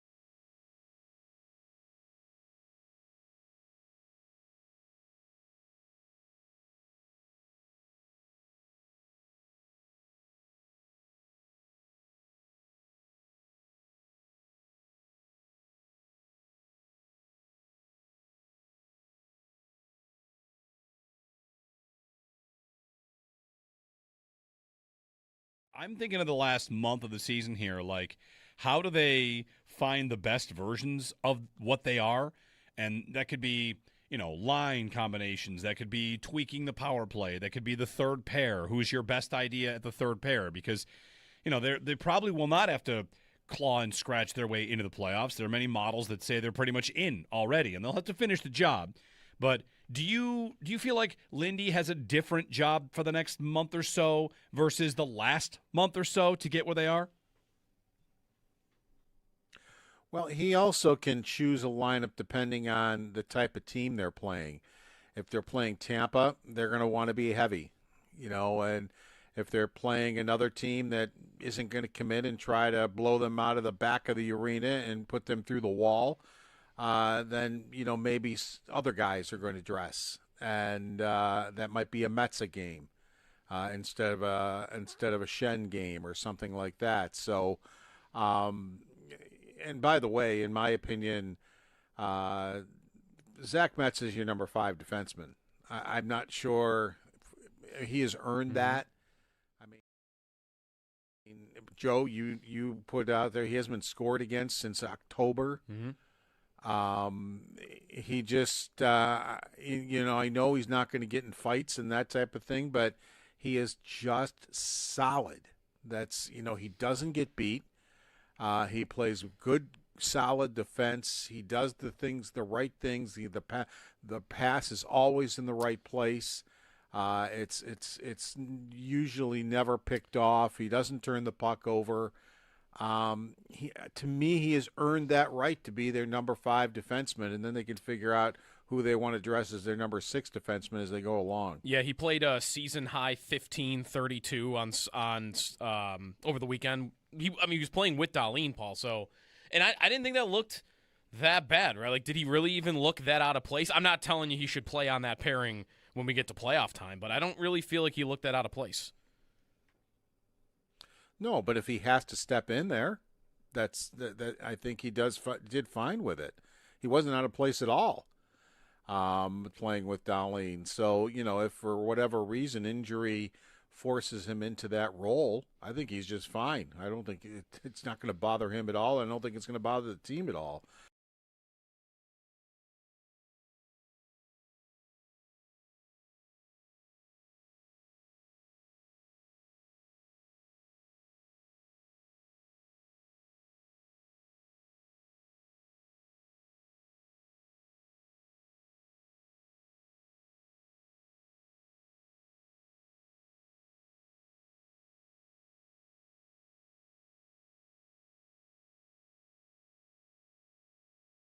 Still some big names out there in free agency.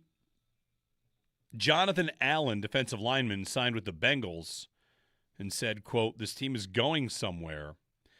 Quote, this is one of the few places I can compete for a Super Bowl and have a chance to showcase my talent." That's the Cincinnati Bengals. Can they compete for a Super Bowl this year? I think they can. They could. They got to stay healthy. Their defense was getting better.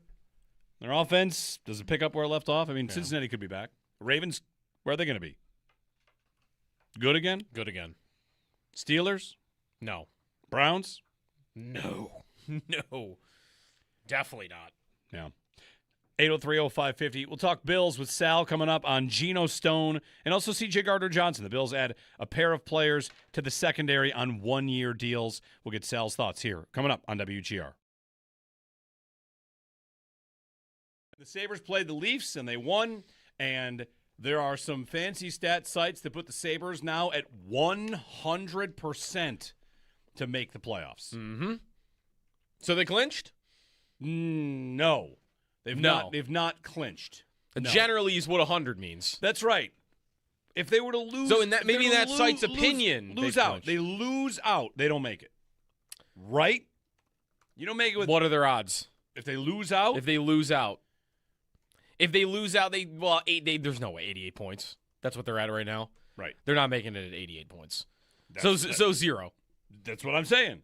So they can't be 100. Can I say 100 if they're still the? I'm not over here thinking they're going to lose out. I was going to say, and I guess that site would tell you that there's a 0% chance they would lose out. It's impossible. Probably. They're going to get some loser points along the way, and no, they're going to make it. They're going to make it. 100% is probably rounding up. 99.9 to make the playoffs. I mean, they have a 9-point lead over Columbus right now. And that is with every team, 7 teams below you. So you need 8 teams to be better than you the rest of the way, and many of them by 8 points, 9 points. You need Boston to be better by 8, Detroit to be better by 8, Columbus to be better by 9. It's not gonna happen. Yeah, they're gonna make it. And it's not even gonna come close to happening. Right? Like, it is much more likely that right now they win the division than they even are threatening for a wild card spot. Yeah, for sure.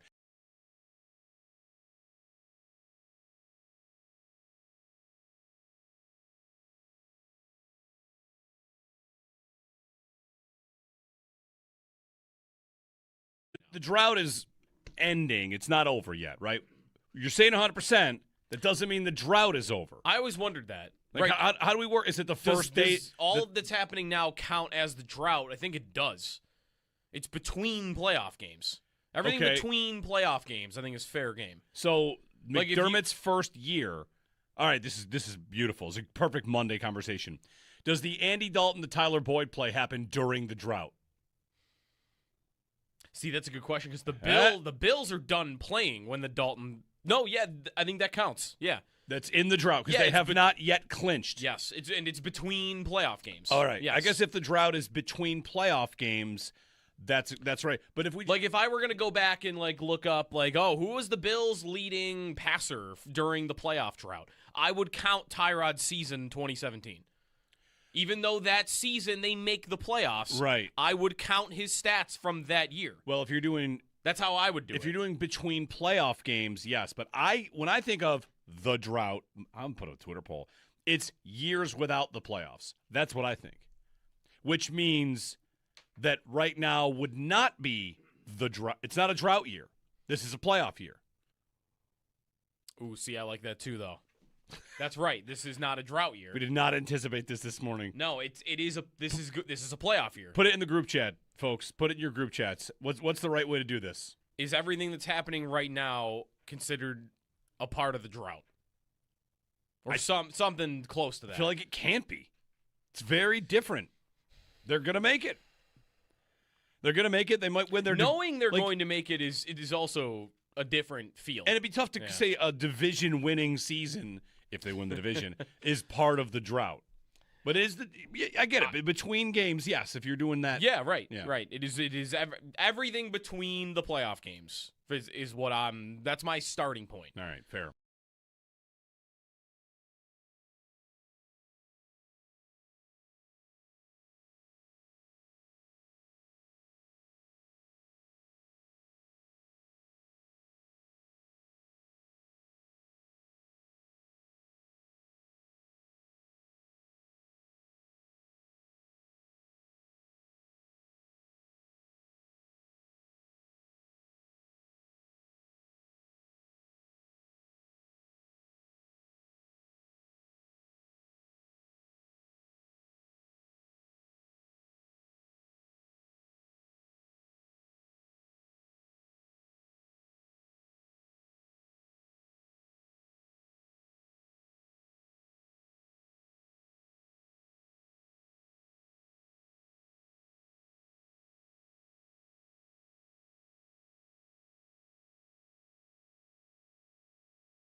Tuck cuts to the middle. Deke scores! Alex Tuck with the win. Alex Lyon with the saves. All hail Alex this night. The Sabres bounced back against the Toronto Maple Leafs over the weekend in a nail-biter by a score of 3-2 in a shootout. They head out west for a road trip and start with the Golden Knights for Sabres After Dark at 10 o'clock tomorrow night. Selections for the NCAA men's basketball tournament have been made. Some notable games coming to Buffalo starting on Thursday. Session 1, 6-seed Louisville versus 11-seed South Florida around 1:30. Session 1 continues with 3-seed Michigan State and 14-seed North Dakota State right around 4:05. Then Session 2, 1-seed Michigan takes on the 16th seed, which will be the winner of UMBC or Howard, right around 7:10. And Session 2 continues with 8-seed Georgia taking on 9-seed St. Louis, approximately at 9:45. Team USA advanced to the final of the World Baseball Classic after defeating the Dominican Republic 2-1 over the weekend. They will play the winner of Italy and Venezuela. Looking around the NFL, the Giants agreed to terms with wide receiver Donnell Mooney, formerly of the Falcons, on a 1-year, $10 million deal. The Chargers agreed to terms with quarterback Trey Lance on a 1-year deal, $6.75 million. NFL Network's Mike Garafolo believes the Eagles cannot pay Dallas Goedert if they keep A.J. Brown, and they can't take on both salary cap hits. And Mike Florio reports that the Rams explored trading away wide receiver Devontae Adams amid trade talks with the Eagles regarding wide receiver A.J. Brown. On the PGA Tour, Cameron Young finished 13 under par to win the Players at TPC Sawgrass. That's your Paddock Chevrolet Sports Update. Paddock Chevrolet with you for the extra mile since 1935. I'm Joe Cali on Western New York's Voice of the Fans, WGR.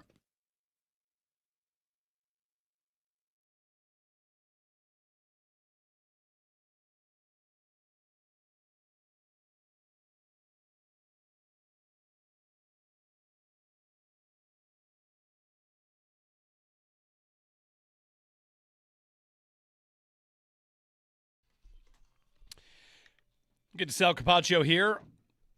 Talk a little Bills on some moves from the weekend, adding another safety, Geno Stone most recently, and other things as well. Sal, you got your first bracket filled out or what?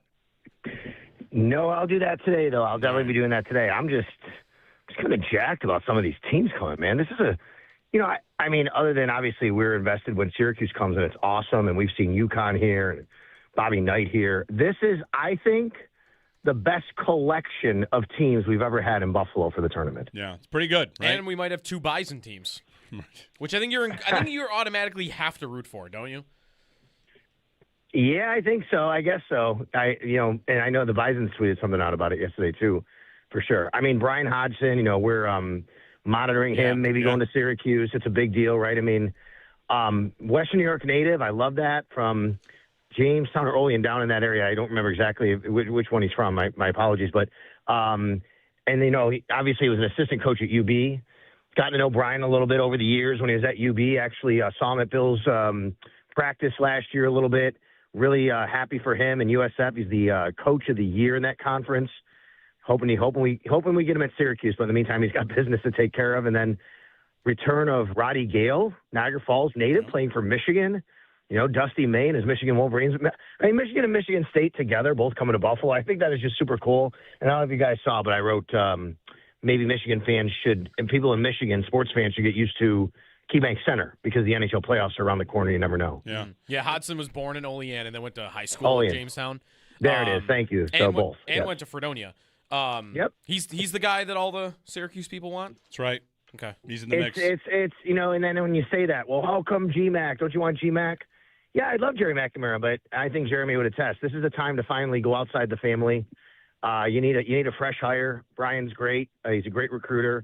Jerry will come his time, and Jerry may be great, but I don't want to be beholden to a Syracuse guy anymore. I want to get the best guy.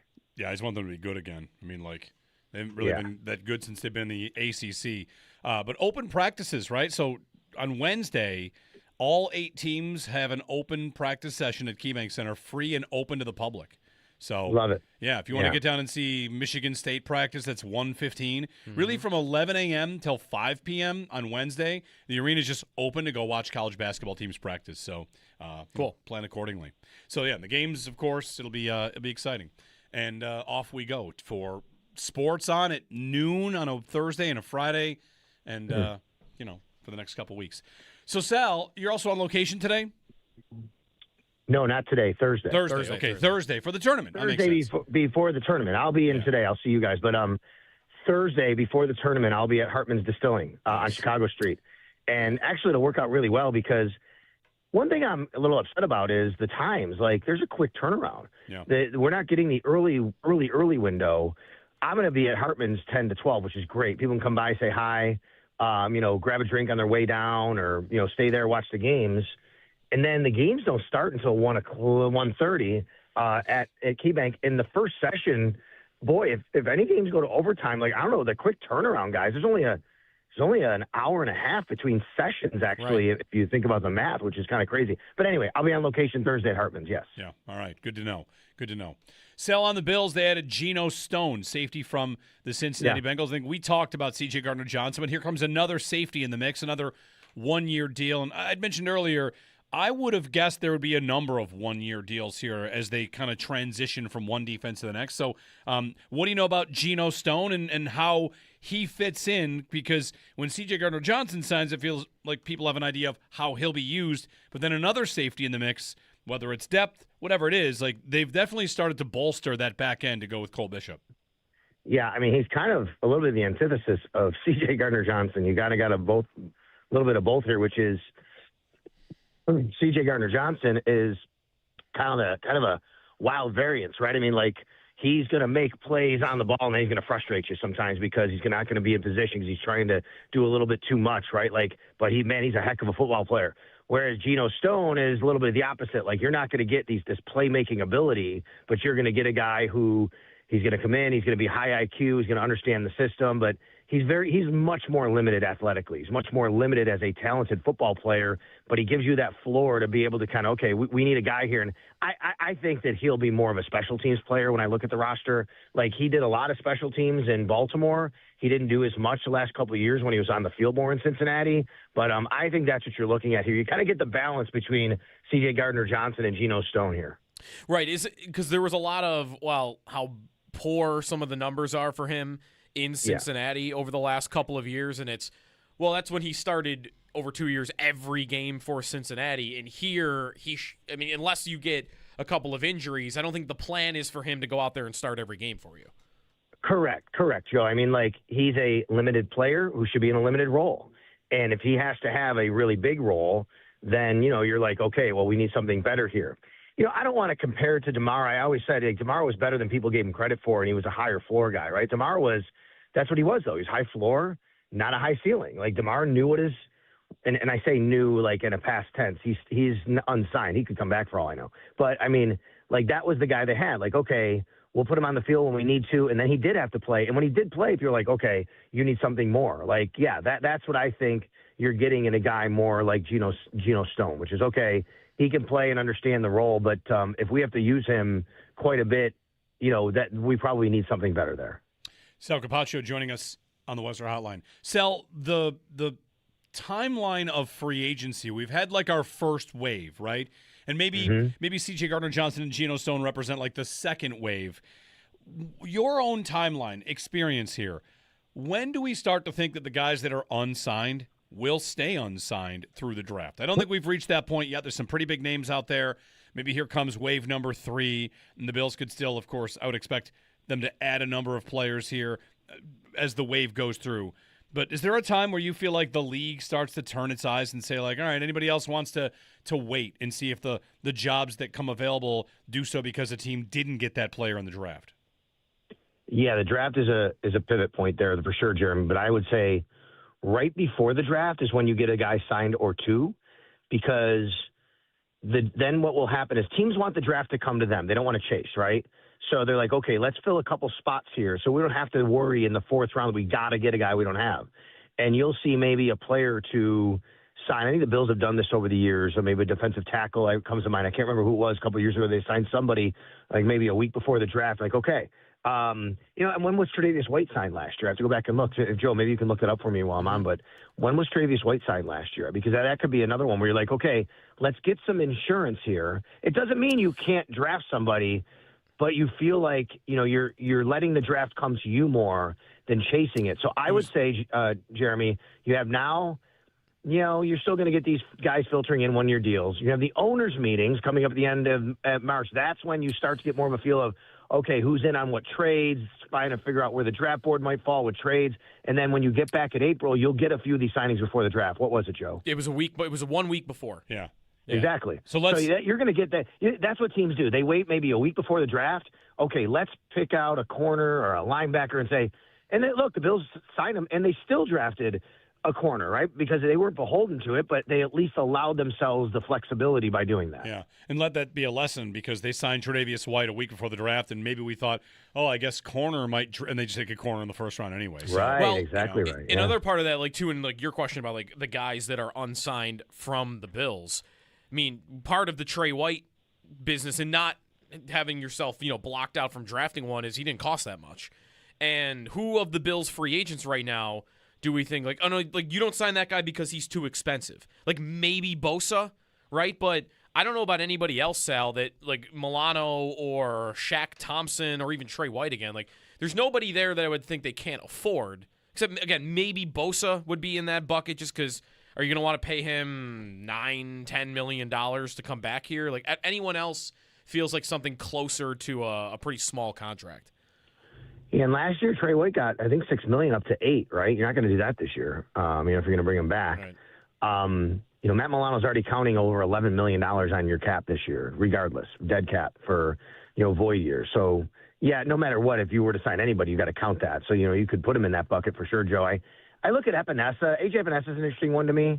Like, I don't know where he's going to land. I haven't seen anything on him yet, anybody connected to him. But the longer he stays out there, I wonder if that's the case. I don't think it would cost all that much. But at the same time, like, I'm sure that, a team may feel like, he's still a younger player. He can offer you some help. You're right. Bosa will probably be a little bit more expensive. You're already counting a bunch of money in your dead cap for him as well because of the way you structure the contract. And then there is Tre'Davious. And I still think, look, of the DBs they signed, you have 2 safeties and a nickel corner. That's not an outside corner. That's not Tre'Davious. I still think there's a spot for Tre'Davious White on this team if they could work that out. And I know he'd love to be back in Buffalo simply from talking with Trey and understanding what he feels about this city and his family being here. So it would never stun me if they were to work out something to bring him back. Would you anticipate if they did, or with any veteran corner, that they're heading into this season and anyone that would come in like of that ilk, like a veteran corner, it would be knowing this is Hairston's spot. Like we're going to clear out the job for him going into year 2? No doubt. I think if you, if you're in negotiation with any corner outside, they're going to know they're not starting in Buffalo, other than injury, right? You have your 2 starters. And even nickel, I think that's been spoken for with D. Alfred, knowing that they went and got him after they traded Taron Johnson. So, I mean, honestly, guys, right now, I think their secondary is set with starters. Think about it. I mean, C.J. Gardner-Johnson's going to start next to Cole Bishop. They didn't sign him to not start. Right, so I think your 5 secondary players, counting your nickel, are spoken for. That is set to me. Now you're just about filling in depth roles. What's interesting, I know we talked about C.J. Gardner-Johnson, you guys have, but what's interesting to me about C.J. Gardner-Johnson is I think by his signing, you can figure out more of what they think about Cole Bishop. You know what I mean? Because of the type of player he is. C.J. Gardner-Johnson is a very good center fielder. He is a ball hawk. That's what he does. He can come down to the box and play a little bit, but that tells me I think they're going to move Cole Bishop around quite a bit, and then because he's much more of that player than C.J. Gardner-Johnson is. Sal Capaccio joining us on the Western Hotline. Sal, you have any names still out there you're thinking about? And if so, is it pretty much front 7? I mean, 7 might be a loose number there depending on how they all play things. But like, are we still looking at the nose tackle? I haven't seen DJ Reader linked anywhere yet. Like, we'll see about that. Jadeveon Clowney's another edge guy. Like, are there any names you're still, I say like pins and needles? It's free agency and it's like wave number 3. But anybody you got an eye on? I mean, DJ Reader's still out there, right? Sebastian Joseph Day, is he signed yet? I don't think he has, right? I think he went to Tennessee. He did. Okay, I'm sorry. Yeah, I mean, sometimes you miss these things on the weekend. But yeah, DJ Reader. Pittsburgh, sorry. Be a guy. Pittsburgh. He was with Tennessee. He signed with Pittsburgh. Yeah. Yeah. Anyway, but yeah, I mean, that would be a guy. But again, I think now you're starting to move towards the draft. And if there's a guy out there, especially a guy that's been in this league for quite a while, might command a little bit of a bigger salary, you probably want to hold off on that to see what you do get in the draft. But if there's a couple one-year guys, you can say, let's bring him in. We don't have to let the draft, we have to chase the draft, like I said, then you can do that. And then, at the receiver side, I think it's pretty much dried up at this point. After Mooney signed, there were some guys linked. So I wonder what they do there. I still think receiver doesn't have to be off the table early in the draft either. Yeah. Mooney signs for $10 million, which is not that big of a surprise to me. Like we talked about if he had to be on a prove it deal, but 1 year, $10 million is a little bit above what I thought the Bills could even think about for him. Have you thought at all, Sal, about Wyatt Teller? Like, I feel like the longer that this goes on for him, and he's had injury problems, that he might not get much in terms of money. And there's obviously the connection that he was drafted here. So, yeah. but I don't know, like veteran replacement for David Edwards. I've always thought that they would either go young or it would just be Alec Anderson. I have thought about Wyatt Teller. I have not thought about him as much recently, but when he was first released, the first thing I'm thinking of is, okay, what does that look like if he can come back to the Bills? But my first thought was, man, he's going to get a lot of money, or at least enough money where you're probably not going to be able to do that if you're the Bills. I mean, could you see it happening? Sure. I mean, he came into Buffalo very young, and when he was very young, he came into Buffalo, and I know that he formed relationships right away with Josh Allen and Dawson Knox and guys that were here. And I think that he would fit well in the locker room. Brandon Beane has often said, it was he wishes he didn't trade him away. It was something that they did at that time, but good luck to him. He had a great career, obviously in Cleveland. Yeah, I wonder what his market is, Joe, to be quite honest with you. Sal Capaccio on the Worcester Hotline. Thanks, Sal. You got it, guys. All right, Sal's coming up with the Northtown Automotive Extra Point Show, 10 o'clock today. And again, on Thursday, he'll be out on location at Hartman's for the tournament to get started. Also coming up today from 1 to 3 and this week, John Scott and Matt Perino will be filling in for our guest hosts from the 1 to 3 window. So stay tuned for that. John Scott, Matt Perino coming up 1 to 3 today. We're going to talk to Matt Perino at 9 o'clock. Get a little bit of a preview, promote their week coming up, and chat Bills and all that good stuff. The Bills had a bunch of guarantees that locked in over the weekend, by the way, but there's really nobody. There's nobody that's surprising. It's Allen, Benford, Rousseau, Shakir, Palmer, Bernard, Cook, and Brown that all had their salaries guaranteed after the weekend. Maybe Palmer is the only one that maybe they want to do something there, but even that wasn't thought of as very likely. To that point, you remember. There was a day 2-3 weeks ago I was going through how much the Bills spend by ranking of receiver. Yep. Like Shakir was the 22nd highest paid number one in finger quotes. Yep. And Josh Palmer was the second highest paid or the fifth highest paid number 2 and on and on. I've not updated it since they brought in DJ Moore. But you can bet sure. DJ Moore is not a very highly paid number one. I mean, he's 24, is decently high. It's not like Shakir, who's 22. I'll pull up the numbers here. But Josh Palmer has immediately become the most expensive third receiver in the league by leaps and bounds. Nobody spends what the Bills spend AAV on like their third receiver, and there's not really much they can do about it. He's on the team, and I think he can make a difference. He can contribute for them. Next year, they might move in a different direction, but he's definitely on the team this year. It's kind of a 1-year deal right now, right? Because what would he have to do to warrant them bringing him back for a third year on a $9.6 million cap hit? It's not preventative money, but it is expensive for a third receiver. He'd have to have, the season he had in L.A., right? Yeah. Go get 700 yards. And I don't know, he could be a productive player for them, and he could help them without doing that. Because I don't know if there's enough room for him to maybe get a 700, 800-yard season on this team anymore. If he stayed healthy and he was kind of like a big play guy for them, then maybe with big plays he could do it. But I would imagine that he's a 1-year, do the best you can, hope he helps you, and then you're probably walking away for nothing in year 3 rather than have him here for $10 million. In AAV now, the Bills are 6th at receiver. 6th? 6th. Yep, 6th. Want to get the 5 teams that spend more on AAV at receiver above them? The Bengals? Yes, number 1. The Eagles? Number 4. The Rams? No, because it's only Adams. It's only Adams, who Mike Florio just reported, by the way, that the Rams were looking into A.J. Brown, and in doing so, they would have looked to trade Devontae Adams. Right. But roster bonus has hit, so they probably won't do that. Right. You said who? The Bucks? No, 8th. The Commanders? No. It's the Bengals, the Cowboys, the Lions, the Eagles, the Steelers, once they got Michael Pittman and gave him money too, right? Like a little bit, he came with the contract. Yep. And they have DK Metcalf. So the Bills are 6th at receiver. All right. The Niners are 7th, and that counts Brandon Ayuk's 30, which is voided. And the Niners are not – the story is now they're not going to waive Ayuk. They're going to try to trade him for like a 7th. They want to get something back in a trade. Mm-hmm. And whoever gets him – I mean, there's no guarantees on the contract, so they would have to probably do something. They just find out who's willing to take the chance and then trade him there for a 7th-round pick. Mm-hmm. But on like those numbers I was giving you before, DJ Moore's $27.5 million is a solid number for a number one receiver. There are plenty of guys that make more. There are plenty of guys that make less. Like in Seattle right now, the number one receivers by money is Rashid Shaheed. Mm-hmm. That won't last. JSN will get signed. But on Palmer, 9.6 as the 3rd highest paid receiver on a team. The next highest guy, like who spends the 2nd most on their number 3 receiver, 3rd highest paid? That would be, it's not even the Bucs. Sorry, Mike Evans is listed on here twice on Spot Track. Oh, because they have, I guess, dead money, some, and the Niners have. Anyway, I believe the next highest is like $4 million, and the Bills are at 9.6 on Palmer. So twice as much as anybody else spends on their number 3 receiver, 3rd highest paid.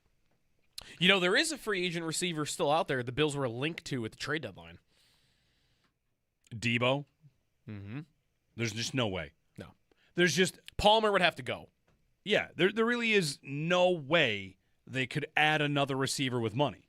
It would be insanity. It's definitely not happening. It would be insanity. That's why Sal mentions like a draft pick could still happen. That kind of solves your problem with Palmer, right? If you draft a receiver early enough, when Palmer walks, you would maybe feel good about that. I've got Shakir and this rookie. Yeah, this 1st or this 3rd. And Keon Coleman can still be in the mix for one more season. But yeah, the guy you're drafting, if you do draft one, is who's going to step right in when Josh Palmer leaves. Right. So, not that you're like really thinking you're going to miss Palmer a lot. They should. This is like we kind of departed this because it became who can help us on the short term. But like you starting the receiver train was when Diggs was on the team. Yes, right. Because it was with a mind to he won't be here forever, and I need to plan for life after him. And they never did. No. They never really did plan for life after him, and they've been scrambling at the position ever since. That just because DJ Moore is here now doesn't mean you can't plan for life after DJ Moore. He's at an age where you have no idea when the decline is going to hit. It's possible it already has. And planning for that inevitability of, hey, DJ Moore won't be as good of a player at 31 that he was at 25. Like drafting one in the 3rd round even would be like I wouldn't be thinking as much. Sure, I would, but like about how the guy fits in right now. But it would also be, can this guy be my DJ Moore replacement down the line? And that's where you would want like a separator and a guy that can play all over the field. Like you draft a big guy. And that's not my DJ Moore replacement for a year down the line, 2 years down the line. Again, you don't really know how long he'll be able to be the player they plan on him being it. He's at that age. So they should be thinking about life after DJ Moore, even though he hasn't played a game for them yet. It's a good way to do it.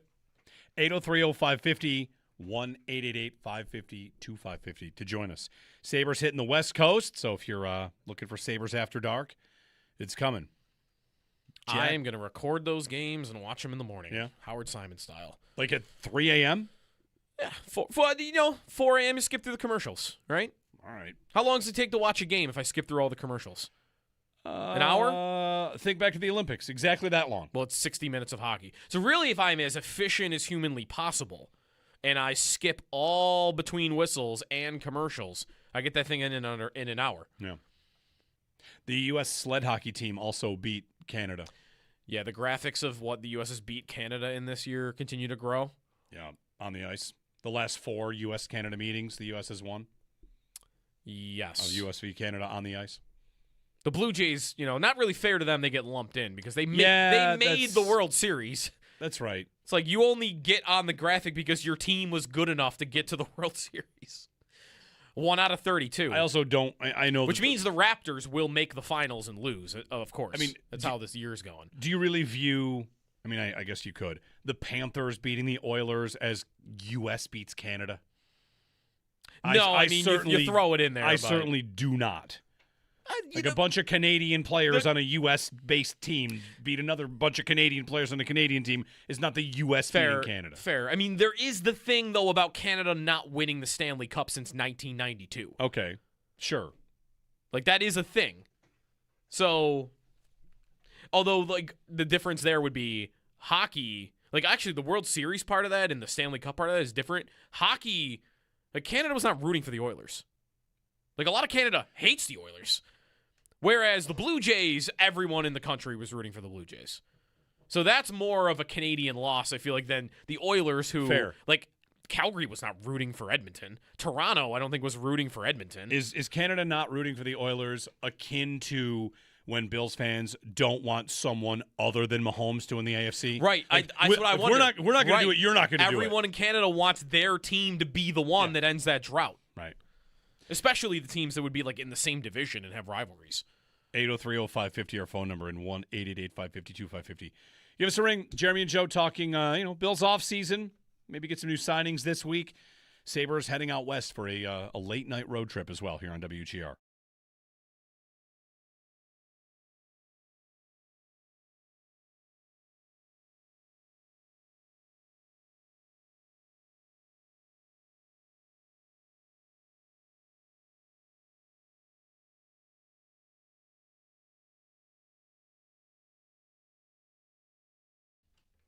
Hey, it's Sneaky Joe D.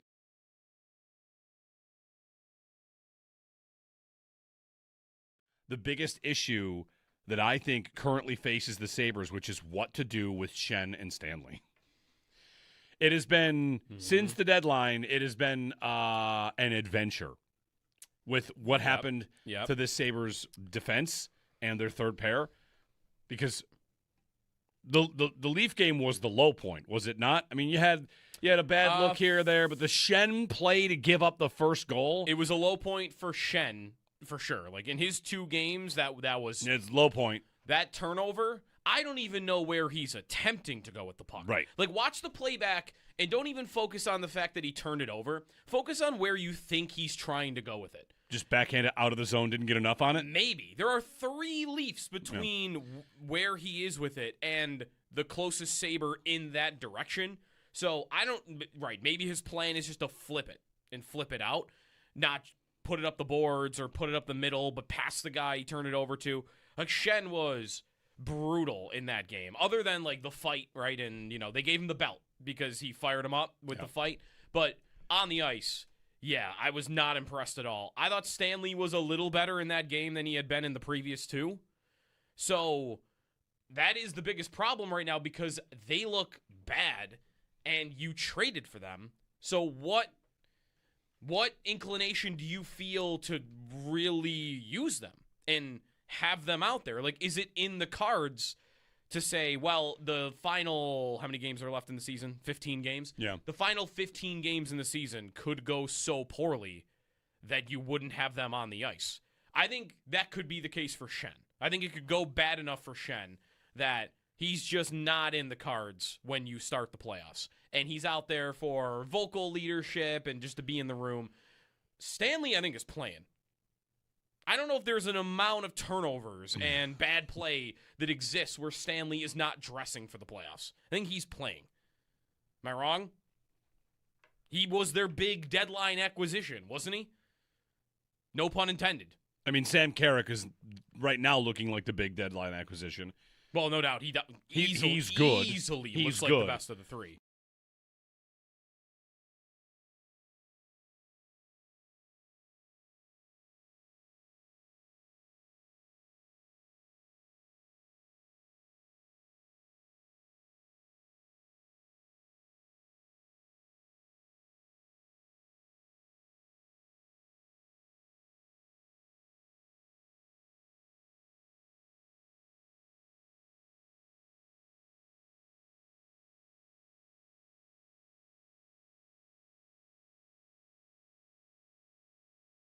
I also wonder how much it's going to be about a new attitude. C.J. Gardner-Johnson represents an attitude adjustment for the defense. This is a player that throughout the reaction on Friday was, oh, this player would not be on a Sean McDermott team or defense. Just different. We talked to Carl Jones about him, how loud he is, how when he gets off the bus, he's talking and he's going to constantly push people and drive people, and whether that bothers some people, like, I welcome it. He went to 2 Super Bowls with the Eagles, and the Eagles have a lot of things that they do well, some things that they don't do so well. But if there's one thing I've been a little jealous of in Philadelphia, I think the Bills have this, or at least they like to present this, everybody loves everybody, kumbaya atmosphere, post Diggs especially. And you watch Philly win, you think, they bicker, they fight, and they're fine, right? It's always about driving to be the best, and there are a lot of different ways to win, but like to me, C.J. Gardner-Johnson's addition to this team indicates that maybe they'll teeter more on the abrasive attitude, at least on the defensive side of the ball. And maybe that's one area where they need it.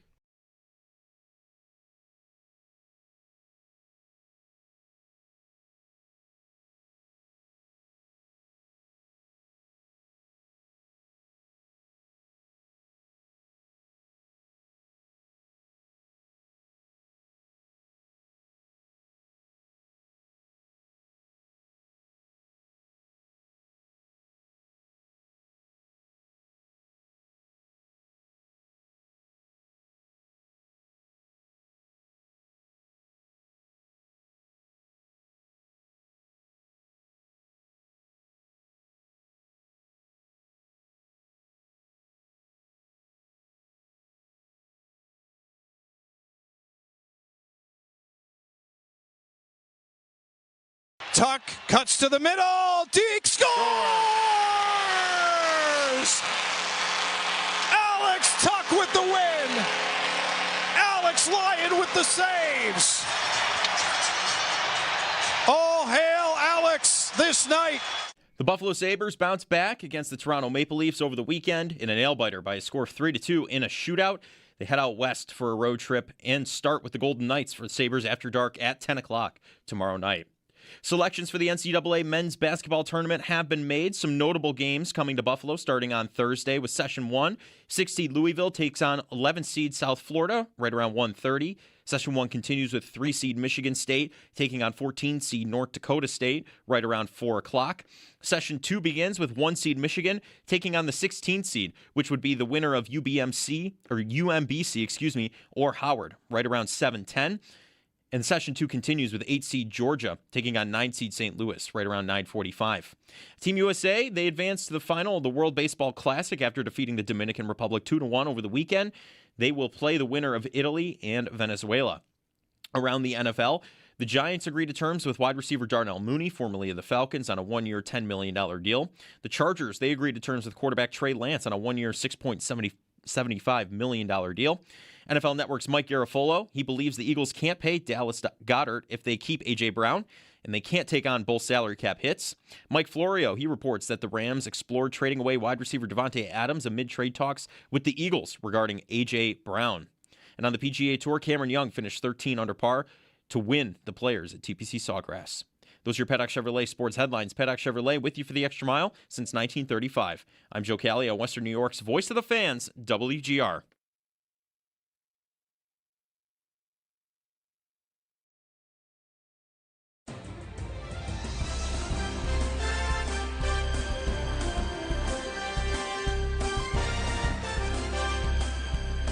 Open practice Wednesday. Are people going to Sabres practice? Are they still open? Used to be you could just like walk into a Sabres practice too. I don't think so. No? All right. The NHL. I don't know though. You just showed up at the arena? You could used to be. Yeah, just walk in and watch Sabres practice. But 06? Could yeah. you do that? Yeah. I think so. I mean, I know that I definitely did it at one point. Anyway, open practice for the college basketball teams from 11 a.m. till 5 p.m. on Wednesday. And then the game's on Thursday and Saturday. First four nonsense once again. Hate it. They're still calling it the first round? I guess if they're not still calling it the first round. On the as brackets, big it a problem. says first 4. Okay, it's not first round. Mm-mm. Okay, First 4. Good. The couple years there where they were like, no, this is the first round, and then everything that was the real tournament was called the second round was just the dumbest thing I've ever seen. All right, well, at least they're not doing that. Miami of Ohio got in. Well, they got into it the first 4, right? 4th to last at-large team. Yeah. Well, their Ken Pom rankings were terrible. Yeah, fine. 31-0. 0 Squad 1 games. Quad 1, sorry. I actually thought you were referencing a different type of you would way believe of it. measuring. I know, yeah. totally. Yeah. He didn't have a lot of Squad 0, 1 wins. Squad 16 games. Yeah. Anyway, Miami of Ohio gets in. As tradition calls for, we must now guess the names of the obscure teams that have made the tournament. Oh, boy. Although aren't there a lot of new tournament teams? The more and more they make it, the less obscure they become. Like, I already know St. Louis Billikens. Talked about them earlier today. Billikens, yeah. So we got the Billikens. Mm-hmm. We know the Howard Bison and North Dakota State Bison. Yep. What else is there, Joe Kelly? Okay, so I'm going off of just what I think you guys wouldn't know. You might know some of these. So we're going to look now. UMBC, they might be playing in Buffalo, so they're in the first 4. Do you know what they are? Aren't they the Golden Retrievers? No. Isn't their logo a Golden Retriever? They're the UMBC, Maryland, Baltimore County. Who did they beat? Did they beat a 1 seed? They beat Virginia. Yes. I think they're the Retrievers, aren't they? They're just the Retrievers. Yeah, yes. they're Retrievers. But they wear gold? I'm not sure they wear them. So. Yeah. I think they wear gold. Right. And their logo is a Golden Retriever, yes. Yeah, they're gold. Yeah. All right. That's a win. Do we know what Idaho, their mascot, their nickname would be? Yes. Is it the Cowboys? The Vandals? The Vandals. Is Idaho State the Cowboys? Vandals. I'm not sure about There's a Idaho lot State. of Cowboy teams, I think. Cal Baptist. Wow. No chance. Cal Baptist? Yeah. The Crusaders. The Lancers. The Lancers. Mm-hmm. They didn't decide to go with alliteration? No, unfortunately Lancers. not. The Crusaders, that would be a good name. That's pretty close. Mm-hmm. Isn't a Lancer kind of a kind of Crusader? We're getting into what a Lancer is. What is a Lancer? Is a type of It's a knight, it's isn't a it? soldier armed with a lance, yeah. With a lance? Yeah. Okay. Is that like the jousting weapon? I Is that what that would be? I didn't know if I wanted to admit I didn't know what a lance was. It might It's like be. it's like a spear, kind of. It's a spear / sword, kind of. Not only are we guessing the mascots and the names, we're guessing what it is. Yeah. What it is. The weaponry. Yeah. All right. Up next. Oh my gosh. Kennesaw State. Kennesaw State. Oh, I know them. Yeah? Go ahead. No. The Owls. Yes, the Owls. You got it. Okay. All right. Who? That's from playing a little bit of NCAA 26 over the months. Kennesaw State. That's where whose son? Kurt Warner's son is the quarterback. Fair. Queens. So it Queens is in the tournament? Yeah, it might be a little self-explanatory. The here. Queens. Queens University. Yeah, I'm going to say they're the Queens. You're close. The Queens. The Queens Kings? Mm-mm. The Royals. Queen's Guards. Oh.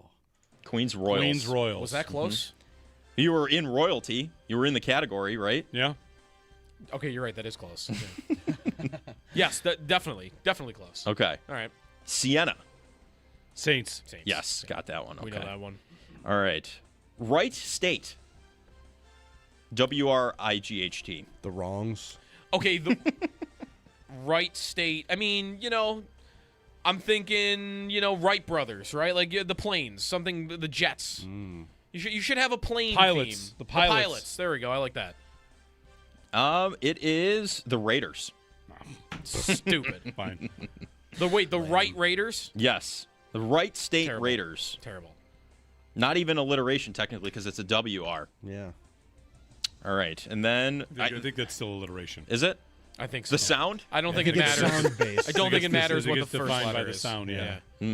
Got me there. I got to be honest with you. I'm looking at these other ones, and We'll know them all? I think so. Like, we're looking at some pretty, I guess, repeat offenders here, question for everybody like out there. Northern Iowa, we would know. At Long Island? Oh, Long Island, Sharks? maybe not. Huh? Sharks? They are the Sharks. Yes, Finley the Shark, the mascot. I only know that because they became a D1 hockey team Oh. right when I was kind of coming up and trying to go to D1 hockey, and they were a brand new, like light blue and yellow Sharks team on Long Island. It was very weird. Do we know what High Point? Ooh. High Point. They're a 12 seed. Everyone's going to pick a 12 seed. They're the High Point, the footballs. High Point. No?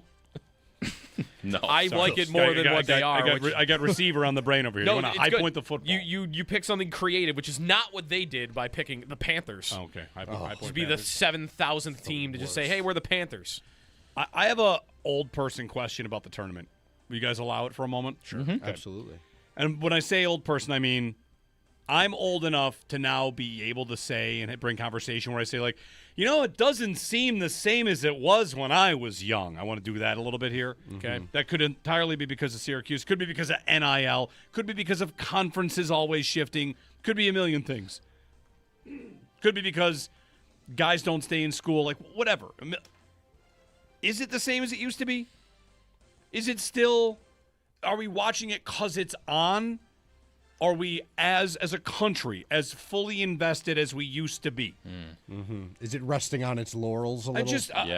Just a open conversation for anybody that kind of wants that. Like, this is it happens every year. Is it lessened by college football having a playoff? Because it seems like with college football and college basketball, what you have here are two behemoths. I'm not telling you anything's going away or anything like that.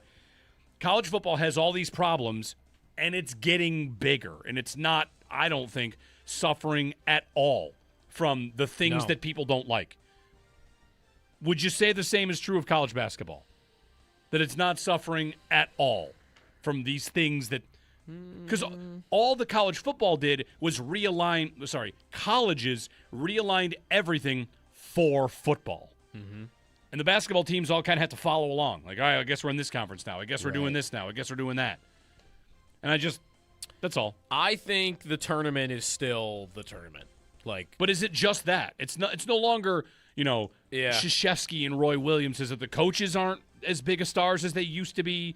That's definitely there true. aren't 4-year starters for Duke and North Carolina. My question would be, are we still making college stars the way we were? And I think the answer to that question is objectively no. Because you can't. Those guys are not there long enough. Right. They're moving around too much. And they're not, I'm trying to think of who's the last star that was made at the tournament. As someone that doesn't really follow college basketball throughout the year. I'm thinking of guys I'm thinking of Kemba Walker from 15 years ago. Zion was pretty iconic. Sure. But did he go on a tournament run?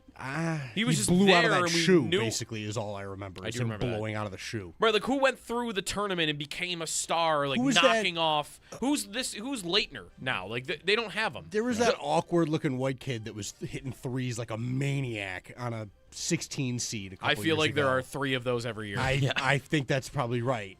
I But think I remember him specifically. I think it's certainly happening with the players. My question would be, is it happening with the coaches too? Yeah. Because one thing that would get me into a rooting interest in college basketball is Krzyzewski. Rooting against him? Oh, Pitino. Despise Pitino. And he's still there, right? St. John's. I got some of those holdover, legacy coaches, but who are the coaches I'm supposed to hate? Danny Hurley, if you want to. Okay, that's a good one. I definitely hate Danny Hurley. That guy's a maniac. Okay. Didn't he bump a ref last week? He's intense. Yeah, but I don't know. Maybe Hurley is a good one for that. Are there a lot of those though? Yeah.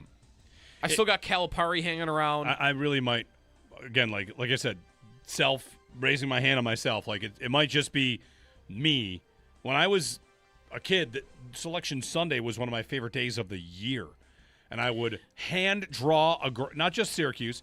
I was going to say. I would get out graph paper and make my own 5, 6, 7 sheet thing that I would tape on the wall and have the graphic up. And maybe it's because the bracket pool was the only widely accepted betting we all of us did.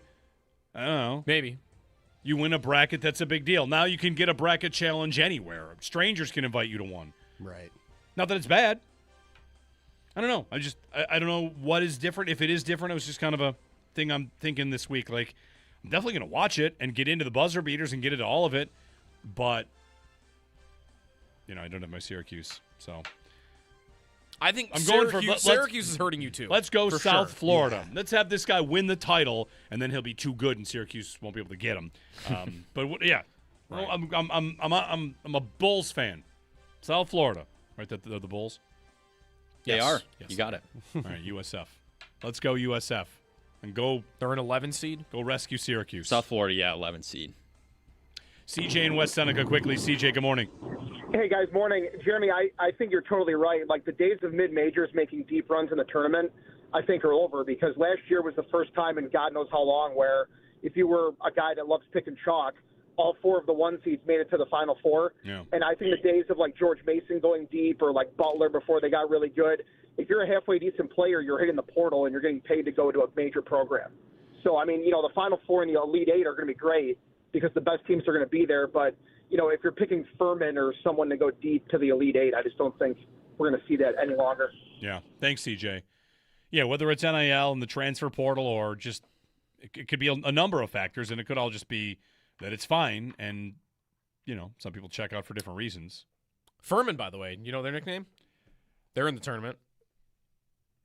The Furman. No. The Paladins. Ah. That's a good one. Which is a holy warrior. I looked it up. They have a mascot that is on the sidelines? I'm assuming. Yeah. Paulie the Paladin?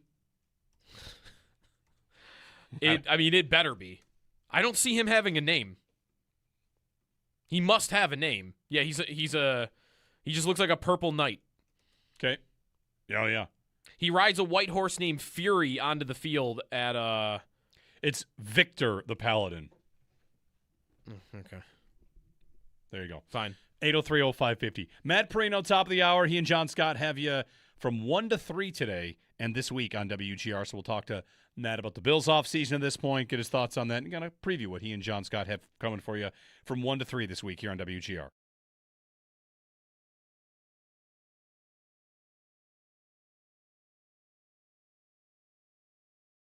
Sell on the Bills. They added Geno Stone, safety from the Cincinnati Bengals. I think we talked about C.J. Gardner-Johnson, but here comes another safety in the mix, another one-year deal. And I'd mentioned earlier, I would have guessed there would be a number of one-year deals here as they kind of transition from one defense to the next. So what do you know about Geno Stone and how he fits in? Because when C.J. Gardner-Johnson signs, it feels like people have an idea of how he'll be used. But then another safety in the mix, whether it's depth, whatever it is, like they've definitely started to bolster that back end to go with Cole Bishop.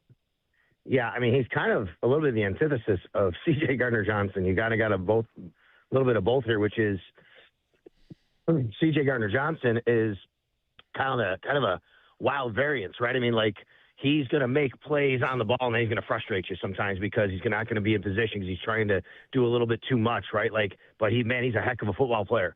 Whereas Geno Stone is a little bit the opposite. Like, you're not going to get this playmaking ability, but you're going to get a guy who he's going to come in, he's going to be high IQ, he's going to understand the system, but he's much more limited athletically. He's much more limited as a talented football player, but he gives you that floor to be able to kind of, okay, we need a guy here. And I think that he'll be more of a special teams player when I look at the roster. Like, he did a lot of special teams in Baltimore. He didn't do as much the last couple of years when he was on the field more in Cincinnati.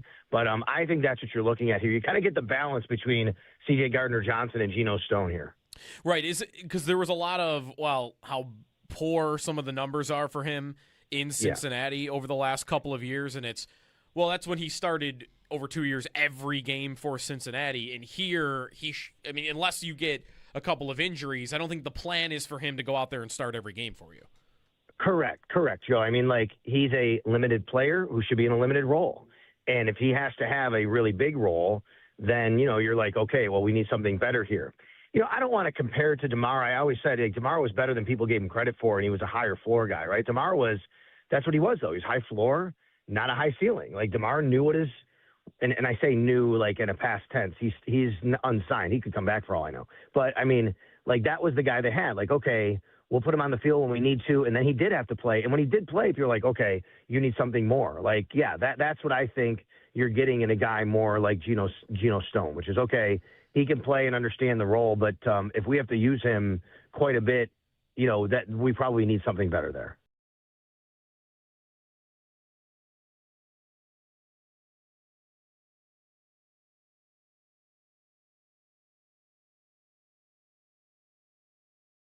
The Sabres played the Leafs, and they won, and there are some fancy stat sites that put the Sabres now at 100% to make the playoffs. Mm-hmm. So they clinched? No. They've not clinched. No. Generally is what 100 means. That's right. If they were to lose, so in that maybe in that site's opinion, lose out. They lose out. They don't make it. Right? You don't make it with. What are their odds? If they lose out? If they lose out, there's no way 88 points. That's what they're at right now. Right. They're not making it at 88 points. So zero. That's what I'm saying. So they can't be 100. Can I say 100 if they're still the? I'm not over here thinking they're going to lose out. I was going to say, and I guess that site would tell you that there's a 0% chance they would lose out. It's impossible. Probably. They're going to get some loser points along the way, and no, they're going to make it. They're going to make it. 100% is probably rounding up. 99.9 to make the playoffs. I mean, they have a 9-point lead over Columbus right now. And that is with every team, 7 teams below you. So you need 8 teams to be better than you the rest of the way, and many of them by 8 points, 9 points. You need Boston to be better by 8, Detroit to be better by 8, Columbus to be better by 9. It's not going to happen. Yeah, they're going to make it. And it's not even going to come close to happening. Right? Like, it is much more likely that right now they win the division than they even are threatening for a wild card spot. Yeah, for sure.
the drought is ending. It's not over yet, right?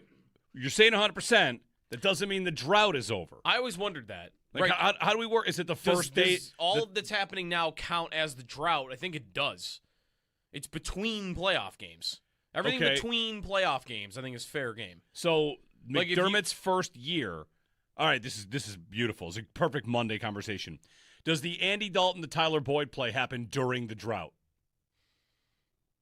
See, that's a good question because the Bills are done playing when the Dalton. No, yeah, I think that counts. Yeah. That's in the drought because they have not yet clinched. Yes, it's between playoff games. All right. Yes. I guess if the drought is between playoff games, that's right. But if I were gonna go back and look up who was the Bills' leading passer during the playoff drought, I would count Tyrod's season 2017. Even though that season they make the playoffs, right? I would count his stats from that year. Well, if you're doing, that's how I would do it. If you're doing between playoff games, yes. But when I think of the drought, I'm put a Twitter poll. It's years without the playoffs. That's what I think. Which means that right now would not be the drought. It's not a drought year. This is a playoff year. Ooh, see, I like that too, though. That's right. This is not a drought year. We did not anticipate this morning. No, this is good. This is a playoff year. Put it in the group chat, folks. Put it in your group chats. What's the right way to do this? Is everything that's happening right now considered a part of the drought? Or something close to that? I feel like it can't be. It's very different. They're going to make it. They're going to make it. They might win their Knowing they're going to make it is also a different feel. And it'd be tough to say a division-winning season, if they win the division, is part of the drought. But I get it. Between games, yes, if you're doing that. Yeah, right. Yeah. Right. It is everything between the playoff games is what that's my starting point. All right, fair.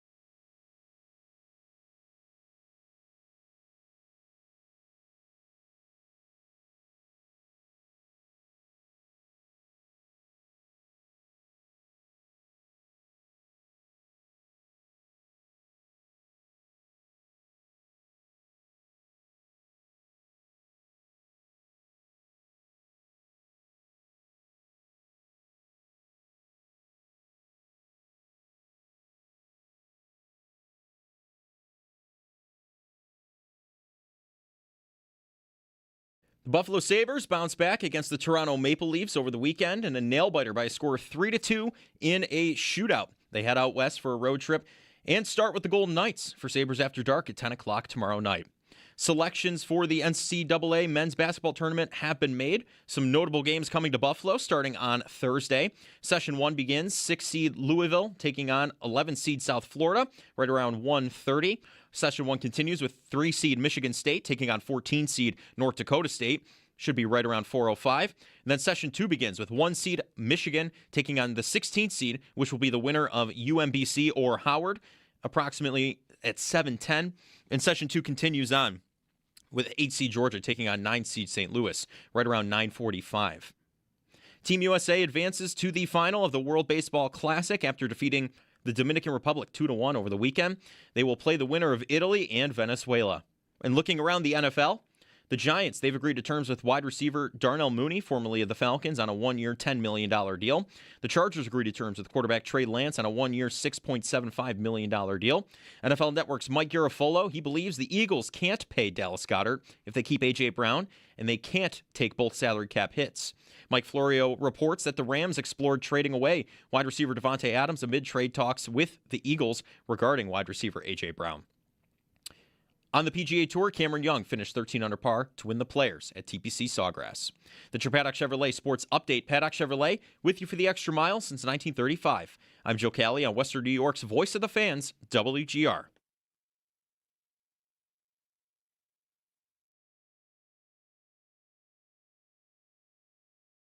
Just always having that chip on my shoulder, underdog mentality. I feel like I've been overlooked, my whole career, high school, college, CFL, the route that I had to take, it just shows you, whatever you put your mind to, you can achieve it. Don't give up. Things going to get tough. Everyone takes different paths, but, we can all align and one and go on that same journey. I feel like, it defines me as a person. I'm a hard worker, dedicated. I'm goal-driven. Just having that underdog mentality, it made me who I am.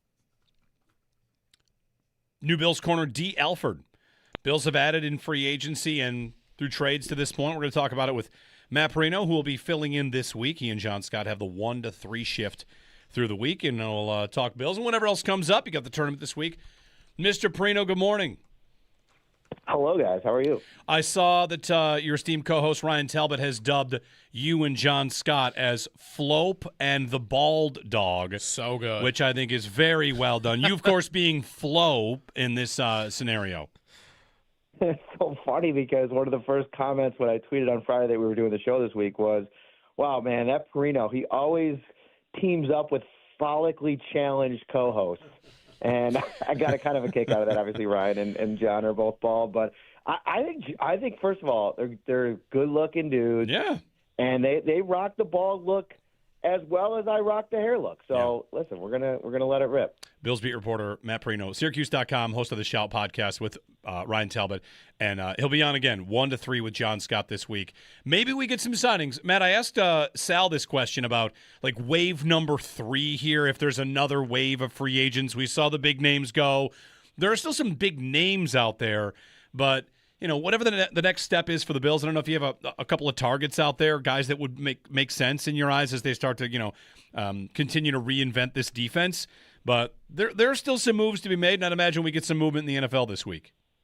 Yeah, I mean, I think if you go back the last couple of years, there's been some third, fourth, fifth wave free agents that have mattered a lot. I mean, maybe the biggest one was a June free agent pickup. I think it was in 23, Leonard Floyd, who had the most sacks in a season in the Sean McDermott era. So, I mean, there's moves that could definitely be made, and I think we still have big question marks about the left guard spot with David Edwards moving on to New Orleans. Are they going to look to bring somebody in? Are they going to use a draft pick? Are they going to hand the job over to Alec Anderson? Those are all kind of big questions. The one kind of target, if you will, that I think is interesting is that veteran wide receiver spot that I think they could still attack.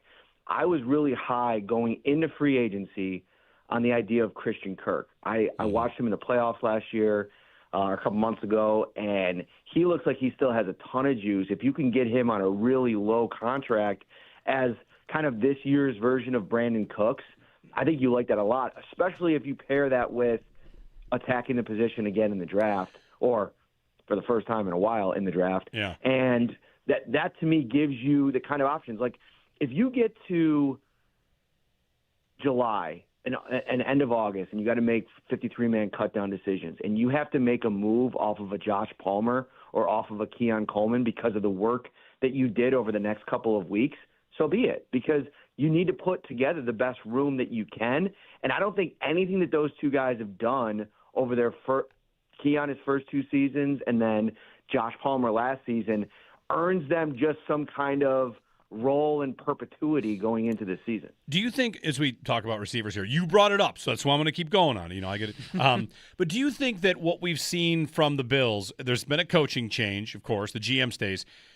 If they start attacking receiver, if they get one in the draft also after making a trade with their second-round pick for DJ Moore, is it a change in philosophy, or is it just, rather than that, we struck out on the guy that we picked in the second round, and we can't afford to strike out again? Like, it's not that they didn't want it, it's that the guys that they bet on didn't cash for them, so they're placing different bets. Yeah, I think that's a great question, and I think, to me, the question I keep coming back to in how this team has been constructed at receiver the last 3 years, did Brandon Beane all of a sudden wake up one day and decide he was averse to adding wide receiver, even if it was costly? I mean, he's the guy that pulled the trigger on the Stephon Diggs deal. He's the guy that signed John Brown and Cole Beasley. So over the course of the last couple of years, what was the issue? What was his big talking point? Like, I got to get guys for Sean McDermott on defense because defense has been the issue when we lose in the playoffs. So there was so much attention spent to the other side of the ball because I think you can operate under the assumption that the offense is going to get it done, find a way to get it done because they have Josh Allen. And to be honest with you, even though I think that there should have been more consideration for wide receiver over the last couple seasons, especially in the draft. I mean, you look at what the Packers did. We've talked about it ad nauseum, adding multiple guys in multiple drafts in a row just to build out that room. But then you get to the playoff game, and they lose on the road in Denver, a second straight road game. They put up 30 points on the road, and that's with Josh Allen, having the most out-of-body experience that he's had in the playoffs since Houston. So I think the point was sound with how they were trying to get over the hump, and I think where they probably landed internally, and nobody really ever said this publicly, was that how many times are we going to keep doing this where we have to expend all of these resources on the defensive side, and we're still basically losing because of the defense when it matters the most. If they did something like you're talking about where they added Christian Kirk and maybe Coleman would be the one to go, I would be thinking as much about the age of the room as maybe Josh Allen just prefers veteran receivers, right? Because the room is kind of, maybe especially if what you laid out, Matt, happens, where they add one more veteran and maybe they don't draft a guy that is anywhere before day 3, I'd be thinking, wow, that room is old, but maybe that's the way the quarterback might prefer it.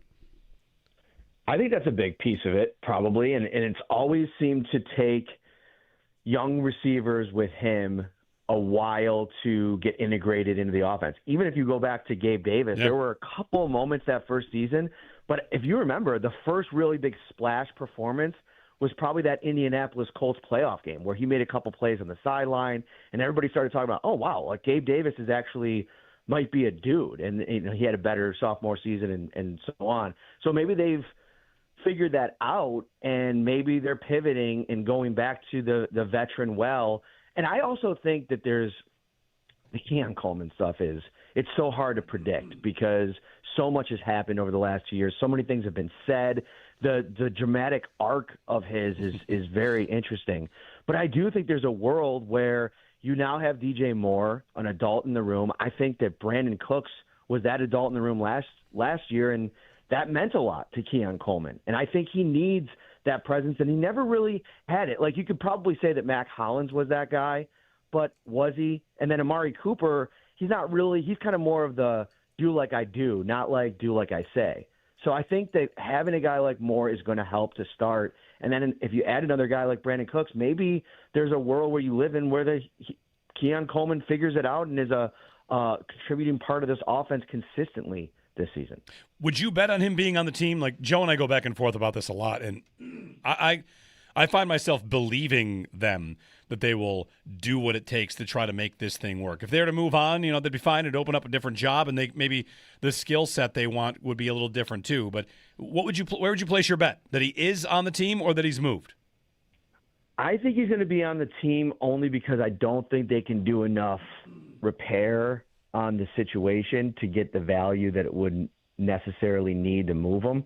So I think if you read the in between the lines, it feels like with how full court press they're going on how much they want him, and Joe Brady standing on the table and saying, I'm the best thing that's happened, that could have happened for you, and that I'm your head coach. It's setting up what they're hoping happened a year ago when Keon Coleman had an amazing summer, was dominating for a few of those training camp practices. We were out there. We saw it. I mean, it looked legit. And I know a lot of people were like, oh, he's going up against the Bills cornerbacks. Well, some of those days were against Christian Benford, and he looked really good. So I think if you have that trajectory again, you have the headlines that are being made that he's doing all the right things and everything like that, maybe you get to the summer and you can pitch it to a team like, hey, we drafted this guy, we brought in Moore and maybe Kirk, or obviously Deebo Samuel has been a guy that's kind of been bantied around a little bit. We'd have to talk about what that number looks like if that was going to be even a consideration. But if you have a veteran wide receiver too, and then now you're like, we just have too much in the room. We love Keon. We think he's going to be a great player. We just remade this thing, and now maybe you can get a third-round pick in 2027. And that 2027 draft, it's shaping up like it's going to be super talented. And if you told me that Brandon was going to be in August very aggressive with what he has on the roster and maybe guys that aren't working out to add capital for next year's draft to be able to get up and maybe get somebody, I believe it. That's where too, like, I wonder, like, if he's on the team, what is even his role? Because if they do one more thing that is meaningful at the position, whether that's the draft or another free agent, even if it's like a Christian Kirk, then what is he, just inactive on game days? Because generally, Matt, they want one of their receivers to be able to play special teams. Shavers is probably out, and unless they're going to ask Coleman to start doing that type of stuff, and I don't think that's in the cards. Like, he's just on the team and then he doesn't have a game day jersey, or he's got to beat out somebody to even be a part of the offense. Well, maybe that's one of the things they're telling him this year. I don't think punt return is out of the realm of possibility. He just was very uncomfortable in that spot last year, and he didn't do it his entire rookie season. And then they kind of started putting him at that spot, and then he did it in one game, and you were just like, well, I don't know if this is going to work. So maybe that's what you can push to add something to his game to up his value a little bit. But I don't think that they're lying. I think that they're going to put him in the slot a little bit more and try to move Khalil Shakir around. And Khalil Shakir is getting older, and I don't think he needs to play at the percentage of snaps that he's been playing. I think there's a world you can live in where if you're going 2 series for Shakir and 1 series for Keon Coleman, and then seeing how the game plays out and letting him truly be a big slot, which is what everybody said he should be in the first place, it seems like they're open to that idea. But to your point, he'd probably have to add that punt return element. He's got the skills to do it. He's done that, It's yeah. just, is he going to work on that all offseason while working on all the things they need him to do to become a better receiver? There's a lot on his plate. Matt Perino joining us on the Western Hotline. He and John Scott on today from 1 to 3 and through the week as well. Matt, are you among those that believes the C.J. Gardner-Johnson signing is a sign of a new attitude on defense? Oh, definitely. I don't think this would have even been a consideration in the last regime, and we have the evidence that he was available multiple times last year. You know, he was mentioned as a name the Bills should target, and it never felt like he kind of said in his press conference that, you know, the Bills maybe reached out and said, hey, we'll see what happens and stay ready. And there were times when you felt like it was a need, and that would have been something that helped them out a lot, especially as Tyler Rapp was struggling early in the season, and they just didn't make that move. I also like what he said about, you know, the competitor that he is and why maybe things haven't gone well at certain spots, and maybe that rubs people the wrong way. And the thing he came back to is like, yeah, sure, there might have been some dust-ups, but everywhere I've been, we've won. And to me, if you're Brandon Beane and you're making this decision to bring in C.J. Gardner-Johnson, the big thing is about giving Jim Leonard playmakers, because you have to win this season. Like, that, to me, is the thing that we haven't talked enough about over the last couple of weeks and months after the Sean McDermott firing, is that Joe Brady is stepping into what, to me, is the biggest pressure cooker of a job that anybody faces in the NFL in 2026. Because you said, basically, if you're Terry Pagula, that getting to the AFC Championship game is not good enough as a result. And listen, you'll play the PR spin, and, you know, it's his first year as head coach, but it'll be another year that Josh Allen doesn't make it to a Super Bowl. And so, yeah, you have to maybe go outside the thinking that you've had as an organization, or the kind of players that you brought in. He is a competitive dude that's going to challenge everybody on that defense. And a lot of those defensive players this year are going to be holdovers. They're guys that have gotten used to playing a certain style of play. I go back to Jerry Hughes' rant on social media. Jerry Hughes was a captain here. Jerry Hughes was like a locker room leader that Sean McDermott heaped praise on for years. And he got out of the building, and a couple years later, he went on a rant saying that, you know, Sean's prevent defense and the soft defense, and that was a mindset, that bend but don't break. And they're selling this new defense as one that's not going to be like that, that's going to attack offenses. Bradley Chubb said that was basically the selling job that Jim Leonard gave him when he was deciding where to go play. So I think this is a complete departure from what we've seen defensively throughout the McDermott era in what they're trying to create. What's left on defense? What do you think their number one thing they should still be chasing is? I still think they need some type of interior presence. I don't know what that looks like. I really like the Sebastian Joseph Day idea. DJ Reader's hanging out there. There's been a couple other guys that have signed with teams. I really like the idea of maybe Sheldon Rankins. I believe he went back to Houston. Somebody that can come in and that can give you that size as a double team guy, but also be somebody that affects the quarterback. I have high expectations for Deion Walker. I think he could play the role, but he's still only going to be a second year player. And I think having depth there is important. We saw what happened when Ed Oliver went out for most of last season. They struggled to replace that presence on their defensive line. So I think that to me it's not a great defensive tackle draft. They hit it twice last year in a draft that was deep there. And I also think the reason they haven't really attacked linebacker, or maybe even I'd argue overpay at linebacker, I thought the Leo Chenal deal was maybe a little bit too rich for my blood, although the connection to Leonard makes sense. This is an absolutely stacked class at linebacker. You can get a linebacker in the 4th, 5th round that's probably going to compete for legitimate snaps in his first season. So I like the idea of maybe double dipping at that position, probably looking at a trade back scenario again if you can kind of add day 2 capital to be able to fill a couple of different holes. And I still think, guys, like, I don't think wide receivers are off the table for day 2. I mean, maybe if one of those, Jordan Tyson somehow falls to 26 because teams are worried about his medicals, like, I'm running to the podium to put that in. Go ahead. I was going to say, like, on Jordan Tyson, like, we know they met with a bunch of receivers at the Combine. That was all pre-DJ Moore trade. I'm eager to see, and I know, like, Ryan Talbot, who you do the Shout podcast with, you work with, he always does a great job of tracking, and he's the person I follow to find out who the Bills get in their top 30 visits. Like, I'm eager to see how many receivers still come in, because every year they're bringing in a lot of these receivers and not ultimately taking that many. And with the Moore trade, like, I feel like they could push it back if they wanted to, but if they're still meeting with, the Omar Coopers, and maybe Chris Brazzell could be a 3rd-round guy. Like, I'll be eager to see the guys they bring in, because it always is a good look at what they want to try and do. Yeah, and I think the 30 visits, well, let me just say, I think the 30 visits can be a little bit misleading, because if they did their due diligence on Jordan Tyson throughout the season and then got to meet with him in Indy, had a full meeting, got him on the whiteboard, some of their people were around him in some type of way, they won't bring him in on a 30 visit because they've already checked all the boxes they need to check.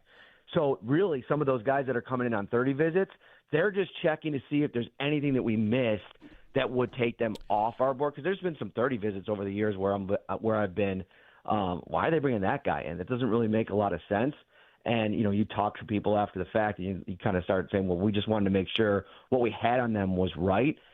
I get what you're saying, though. Like, if they're bringing in like 5 to 10 wide receivers on their 30 visits, I definitely think it's still in play. I think it should still be in play. Yeah. Because even though DJ Moore sets you up for the next couple of years for, at the very least, your number 1, high-end number 2 receiver, I still think there's work that needs to be done on that room beyond what's on the roster right now. Josh Palmer can't be a long-term answer. I don't think you can count on Keon Coleman either. So if a guy comes up and is the best player on the board, I'm still going up there and making that pick. Yeah, I'm going back, like, they, in top 30 visits last year, Hairston, Sanders, Deion Walker all came in for those top 30 visits. And Landon Jackson, they met at the Combine and also a pro day. So, like, sometimes you can get a look at it. There have been years where they meet with receivers that are the speedy 4th, 5th round guys. So, whatever. We'll see. I'm eager to find out. I'm eager too. I'm eager to get to past this next wave of free agency and that lead up to the draft, just because I think they can answer some really important questions once you get to day 1. And maybe something crazy happens, like they have somebody that they like so much, whether it be an edge rusher, a receiver, that maybe they go up and get a guy too. I don't know. That'd be kind of a little bit wild. It'd be wild. Yeah. I want to go back to linebacker for just a second, Matt. Has Bean been asked this offseason about what position Terrell Bernard might play going forward, or whether they're even open to him playing either? Like, when we're looking at these linebackers, like C.J. Allen is one of these guys. Like, should we be thinking about the guys that are primarily Mike linebackers, green dot linebackers, or specifically, no, that's going to be Bernard still, and we should be looking at the other side? I think all options are on the table for Bernard. when we were talking to him, I think first and foremost, Bean has said you can't take too much from last season. He was really, really hurt all year. So that's a big piece of their evaluation. Now, there are questions about his size, and I think there was questions about his size when he got here. And I don't think that, they think he's smart enough to play that spot. It's just going to be about Leonard getting into the film, getting into the room with him, and figuring out what's the best position for him to play. I don't think Bernard being here and his contract takes that, what you're talking about, off the table, like going out and getting a guy that can fill that role and then build around him with the pieces that you have on already. I think this is just the last year where you're really married to Bernard, and even if you needed to move off of him, like say you get a couple of linebackers in the draft and you're ready to move in a different direction, you probably still could trade him post June 1st and figure it out from there. So I think all options are on the table. I think they like his makeup. I think he's a leader. Guys respond to him. It's just going to be the question is he going to fit? They made the decision pretty early on that Taron Johnson wouldn't. Maybe they're going to let this thing get down the road a little bit further and figure out what else they can get in. Because the other thing Jim Leonard said is we're going to have to play guys for a year probably in some spots that maybe, he didn't say this, but maybe if I had my choice, I'd probably go and get a different player to fill this specific hole. But there's the money considerations and the salary cap, and you're going to have to make do with what you have. And in a lot of ways, we're going to see Jim Leonard's ability to play to his players' strengths, which at times was one of my biggest criticisms of Sean McDermott. I felt like a lot of times he tried to jam guys into a specific role that maybe not giving them the opportunity to play in a different way that might allow him to be a little bit more effective in their defense. I think about the Poona Fords of the world and the Tim Settles of the world, guys that we're looking at now back, like how weren't they more effective given what they've done since they left Buffalo? Yeah. Matt Perino, he and John Scott coming up today, 1 to 3 through the week. You guys got any plans, big plans for us this week? No, we're going to talk about a little bit of everything. I got some, what a baseball game last night. Mm-hmm. I'd love to hit on that. I have some Sabres thoughts too, guys. Like I've watched probably 3 Sabres games in the last 10 years going into the season. Now, the last 8 I cover the Bills. So I cover an NFL team. I'm pretty much all about that all the time.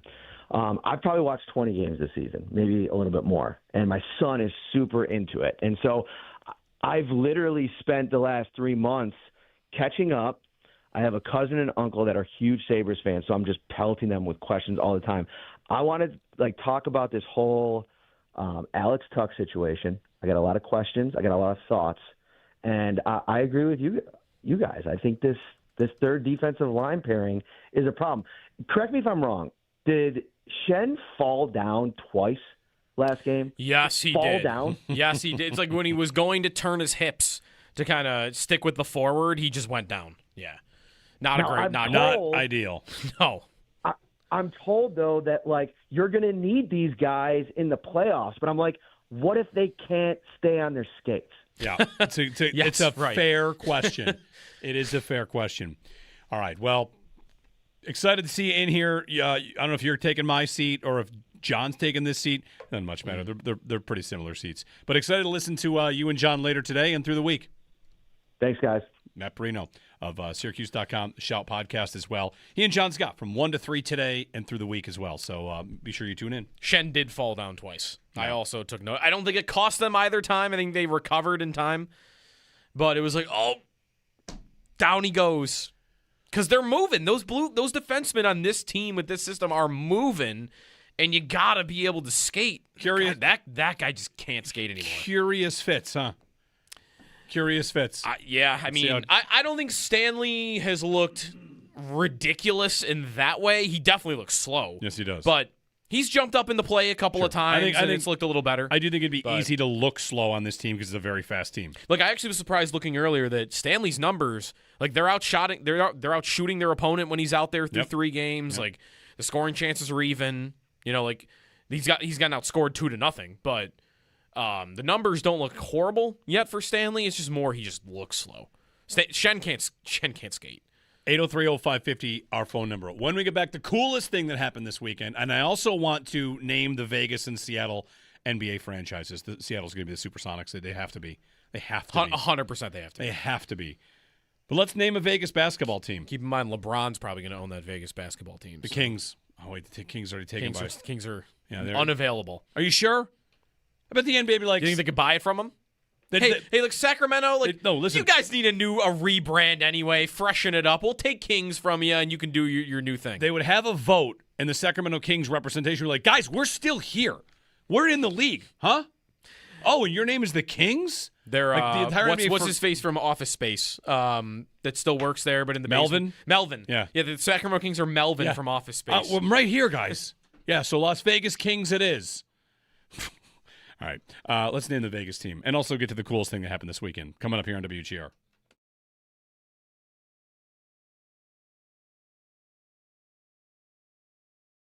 I also wonder how much it's going to be about a new attitude. Mm-hmm. C.J. Gardner-Johnson represents an attitude adjustment for the defense. This is a player that throughout the reaction on Friday was, oh, this player would not Sneaky be Joe on the Sean McDermott team or defense. Just different. We talked to Carl Jones about him, how loud he is, how when he gets off the bus, he's talking and he's going to constantly push people and drive people, and whether that bothers some people, like, I welcome it. He went to 2 Super Bowls with the Eagles, and the Eagles have a lot of things that they do well, some things that they don't do so well. But if there's one thing I've been a little jealous of in Philadelphia, I think the Bills have this, or at least they like to present this everybody loves everybody, kumbaya atmosphere, post Diggs especially. And you watch Philly win, you think, they bicker, they fight, and they're fine, right? It's always about driving to be the best, and there are a lot of different ways to win, but like to me, C.J. Gardner-Johnson's addition to this team indicates that maybe they'll teeter more on the abrasive attitude, at least on the defensive side of the ball. And maybe that's one area where they need it.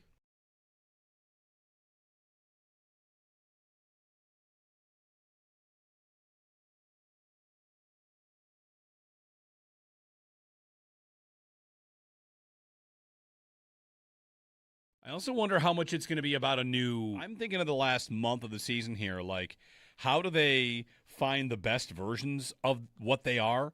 And that could be, line combinations. That could be tweaking the power play. That could be the third pair. Who's your best idea at the third pair? Because, they probably will not have to claw and scratch their way into the playoffs. There are many models that say they're pretty much in already, and they'll have to finish the job. But do you feel like Lindy has a different job for the next month or so versus the last month or so to get where they are? Well, he also can choose a lineup depending on the type of team they're playing. If they're playing Tampa, they're going to want to be heavy, and if they're playing another team that isn't going to come in and try to blow them out of the back of the arena and put them through the wall, then, maybe other guys are going to dress. And that might be a Metza game instead of a Shen game or something like that. So, and by the way, in my opinion, Zach Metz is your number 5 defenseman. I'm not sure he has earned that. I mean, Joe, you put out there he hasn't been scored against since October. He just, I know he's not going to get in fights and that type of thing, but he is just solid. That's, he doesn't get beat. He plays good, solid defense. He does the right things. The pass is always in the right place. It's usually never picked off. He doesn't turn the puck over. To me, he has earned that right to be their number 5 defenseman, and then they can figure out who they want to dress as their number 6 defenseman as they go along. Yeah, he played a season high 15-32 on over the weekend. He was playing with Darlene, Paul. So, and I didn't think that looked that bad, right? Like, did he really even look that out of place? I'm not telling you he should play on that pairing when we get to playoff time, but I don't really feel like he looked that out of place. No, but if he has to step in there, that I think he did fine with it. He wasn't out of place at all.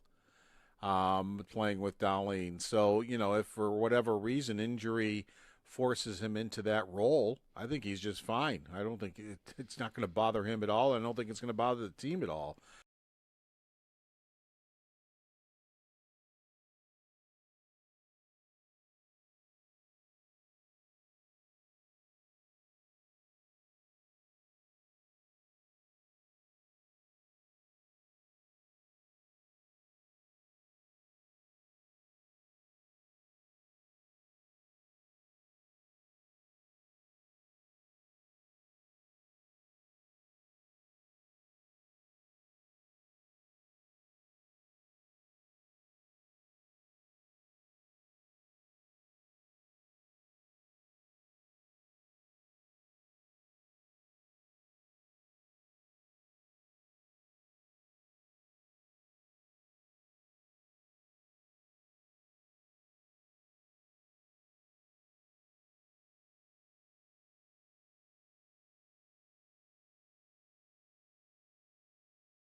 What an end this is going to be.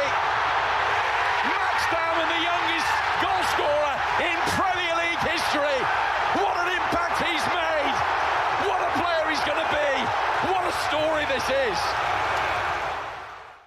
So that's the coolest thing that happened this weekend, at least to me. Didn't really happen to me. Soccer is cool like that, where you can have a 15 or 16-year-old just jump in on the pro team. He is, and like Liverpool had a 16-year-old that scored a winning goal earlier in the season. It was like the best moment of the year. He is 16. Max Dauman is his name. Yeah. Shades of what? Lamine Yamal at the World Cup for Spain when he was incredible at 16 years old. Yeah. Or whatever, or maybe even younger than that. So a 16-year-old scored for Arsenal. He also set up their other goal, and it was nuts. You imagine being 16 and scoring in the Premier League because you made an incredible play for the team that's in first in the title race. Yeah. Jeez. That is crazy. Nuts. Absolutely nuts. He did score into an empty net. Yeah, but he crossed half feet. He made the play. He made the play. He headed the ball down past one guy and then juked the other guy so that he walked in alone. If there was a goalie there, he'd score too. That's the thing about, probably. In reality, like a breakaway in soccer, if you're good, you're scoring. So, empty net, schmempty net. If the goalie's there, he's still scoring. You comfortable yet? No. About 9 points. No, not comfortable. Arsenal is my favorite team. Arsenal is minus 2,500 to win the league. Oh, I mean, come on. Let me give you the example. I thought of a comparison. Buckets. I thought of a comparison of what this is like. We don't have a sport here in the Major Four where there is no playoff. There's no playoffs. Right. So if the Bills are 15-1, you don't care. You will get nervous when they play a game that matters. So you just, hey, the Bills are off to a 10-0 start. How stressed out are you? Not at all. It doesn't matter. It kind of doesn't matter. The Sabres are going to win the division. How stressed are you? It does not matter. When the playoffs start, there you go. You have scheduled postseason stress. The Premier League and any sport that doesn't have a playoff is just nonstop stress. Every game matters. Every point matters. And the best comparison, I'll use a different sport. I feel like I'm the spouse of a golfer that's up 4 with 6 to play. You should win. And if you don't, you're the story that you didn't win. Mm-hmm. That's where it is. And can I even enjoy it? Your home stretch, you are made in the shade. If there were a playoff, I would not stress at all. I would just wait for the playoffs and then get stressed out. That's the Champions League. But it's just so different. It's different. Mm-hmm. And, of course, if they don't win it, they're what? I don't want to say like the Bills. I don't want to say the Bills of the 90s. But it would be a 4th straight second-place finish. Right. They finished in second 3 years in a row. It would be, that is the Bills. That's of the the 90s. Bills. Yeah, it literally would be. So get the job done. Finish it. They needed it the 89th minute against Everton and then got an extra one. And man, it's just stressful. It's I've got all my emotional hedge bets against them. I've got money on Manchester City, so if Arsenal does blow it, at least I get like a couple $100. I bet City on one of the market sites like $20 to win $200 a month ago. You haven't gotten to betting on Man U yet on it? I'm not really not too concerned about them. They've been fun. I saw they ripped up what was it, Villa? Yeah, Villa this weekend was awesome. Watch that game.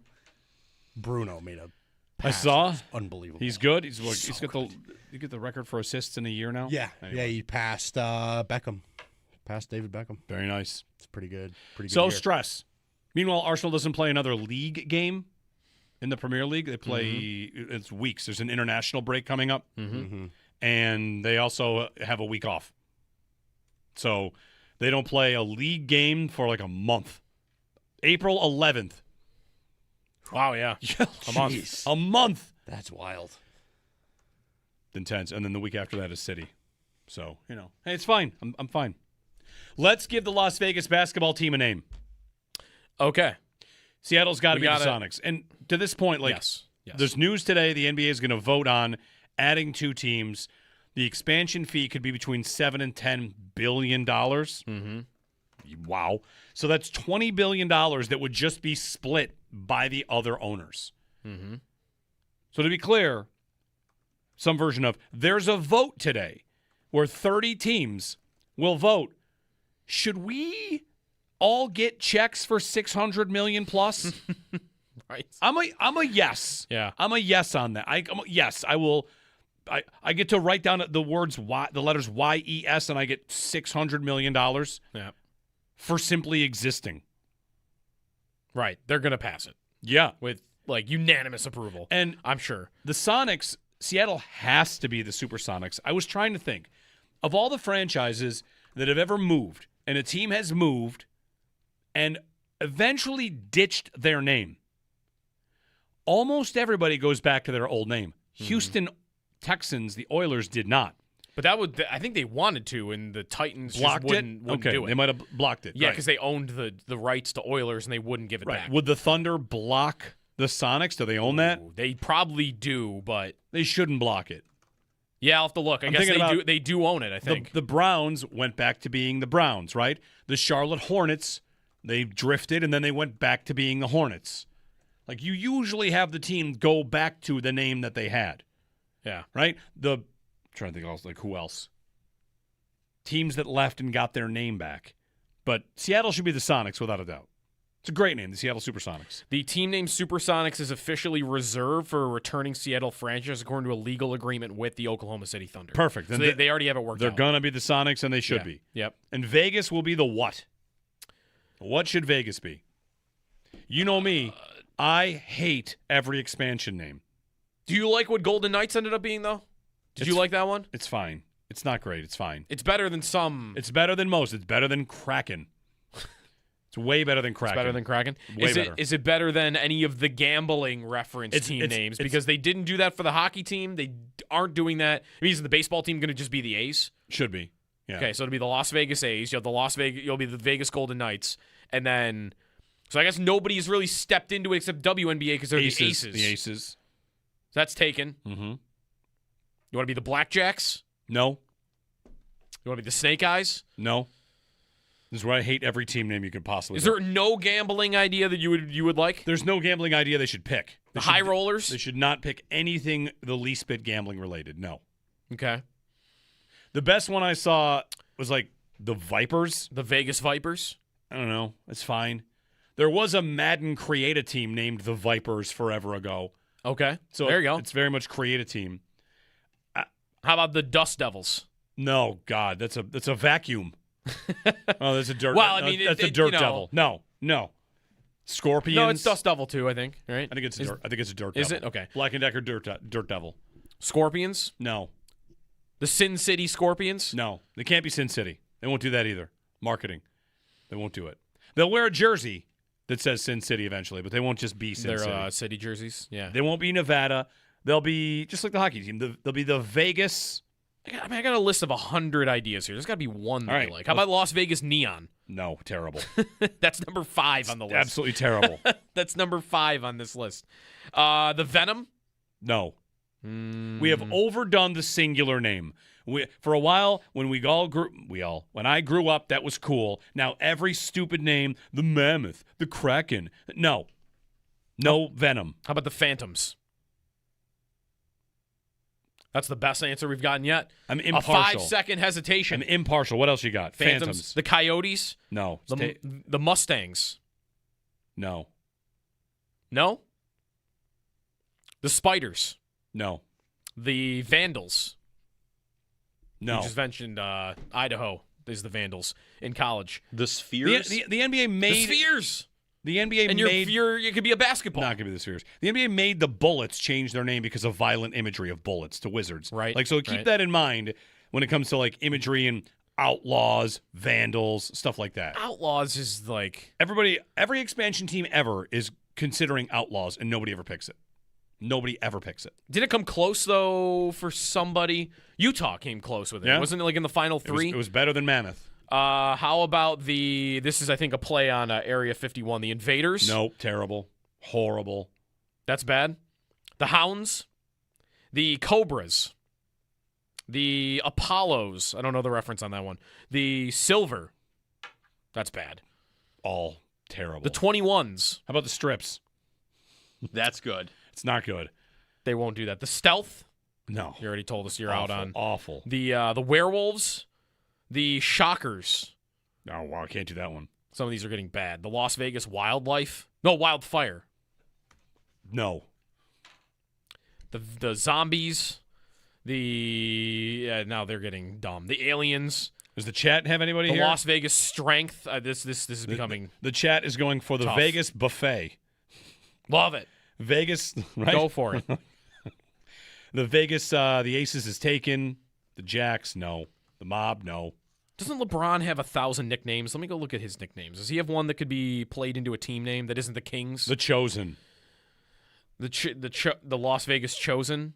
He Basketball Reference. The Little Emperor. The Emperors. No, terrible. The Hammers. No. The Buckets. These are all the LeBron-based nicknames. Benjamin Buckets is one of his nicknames. The Akron Hammer. The Akron Hammer was another one. The Trains. No. The Las Vegas Locomotives. Isn't that already a team? The great question. You sure you're not thinking of the Latvian Locomotives? No, that Zemgus Girgensons? No, the Locomotives is the name of UNLV. Okay. No. No, it isn't. They're the Running Rebels. Who's Las Vegas Locomotives? Oh, it was a UFL team. Defunct. You want to be the Locomotives? The Las Vegas Defunct. You could be the Locos as for short. I like that one. I think that's my favorite one. Listen, the Locomotives. The chat is really killing it. The Vegas Resort Fees. The Vegas Chips. Okay. The Vegas Red Lights. The Vegas... I don't know. None of these are good? No. Something's got to be good. What was the one that he did like? Phantoms. I just didn't say anything. The only thing that I don't like about Phantoms is make me think of an AHL team, but how many basketball fans think of an AHL hockey team? Right, the Flyers AHL team is the Phantoms. Right, but for basketball fans, I don't think you have that worry. They have a cool logo, the Phantoms do. Yeah, just steal that. How about the Las Vegas Mirage? That'd be confusing with the actual... Tribute to the desert landscape. There's also a casino, the Mirage. And that. The Posse. The Royals. Like some of these I can't read that are going in the chat. The Silver Knights is on here. Terrible. Creating a unified city Knights brand. But wait, you can't be the Silver Knights and you're giving the NHL the one up. They get to be the Gold Knights and I'm the Silver Knights? The Platinum Knights.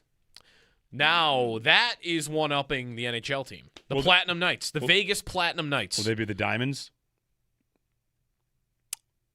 No. Okay. Isn't there a team named the Diamonds somewhere? I don't know. I don't love a lot of these either. I think Locomotives has been my favorite, though. Be the Locos. Also, are they going to do Las Vegas or Vegas? Good question. The NHL is going to be the only one that did Vegas. The Hoovers. For the Hoover Dam. For the Hoover. How about the Dams? Hoovers. The Dams? There's no doubt they're going to approve it, though, right? Like 1,000%. They want to go. They want to be in Vegas for sure. They are going to approve it, yes. And Seattle is going to be owned by whoever. And the story is that LeBron with Fenway Sports Group, who he owns Liverpool with, are going to be the ones that are going to go the hardest for Vegas. But I'm sure there'll be others. They can't play at the Sphere? That'd be pretty cool. No, probably not. 803-0550. I think they're just going to play where Vegas plays, like T-Mobile Arena. Would be my guess. It took 10 years for every league to go to Vegas. Yeah. Or 15 years. How about hockey going first? Yeah. Who saw that coming? 803-0550. Whatever. Extendo Sports coming up. Sal's got the Northtown Automotive Extra Point Show after that here on WGR.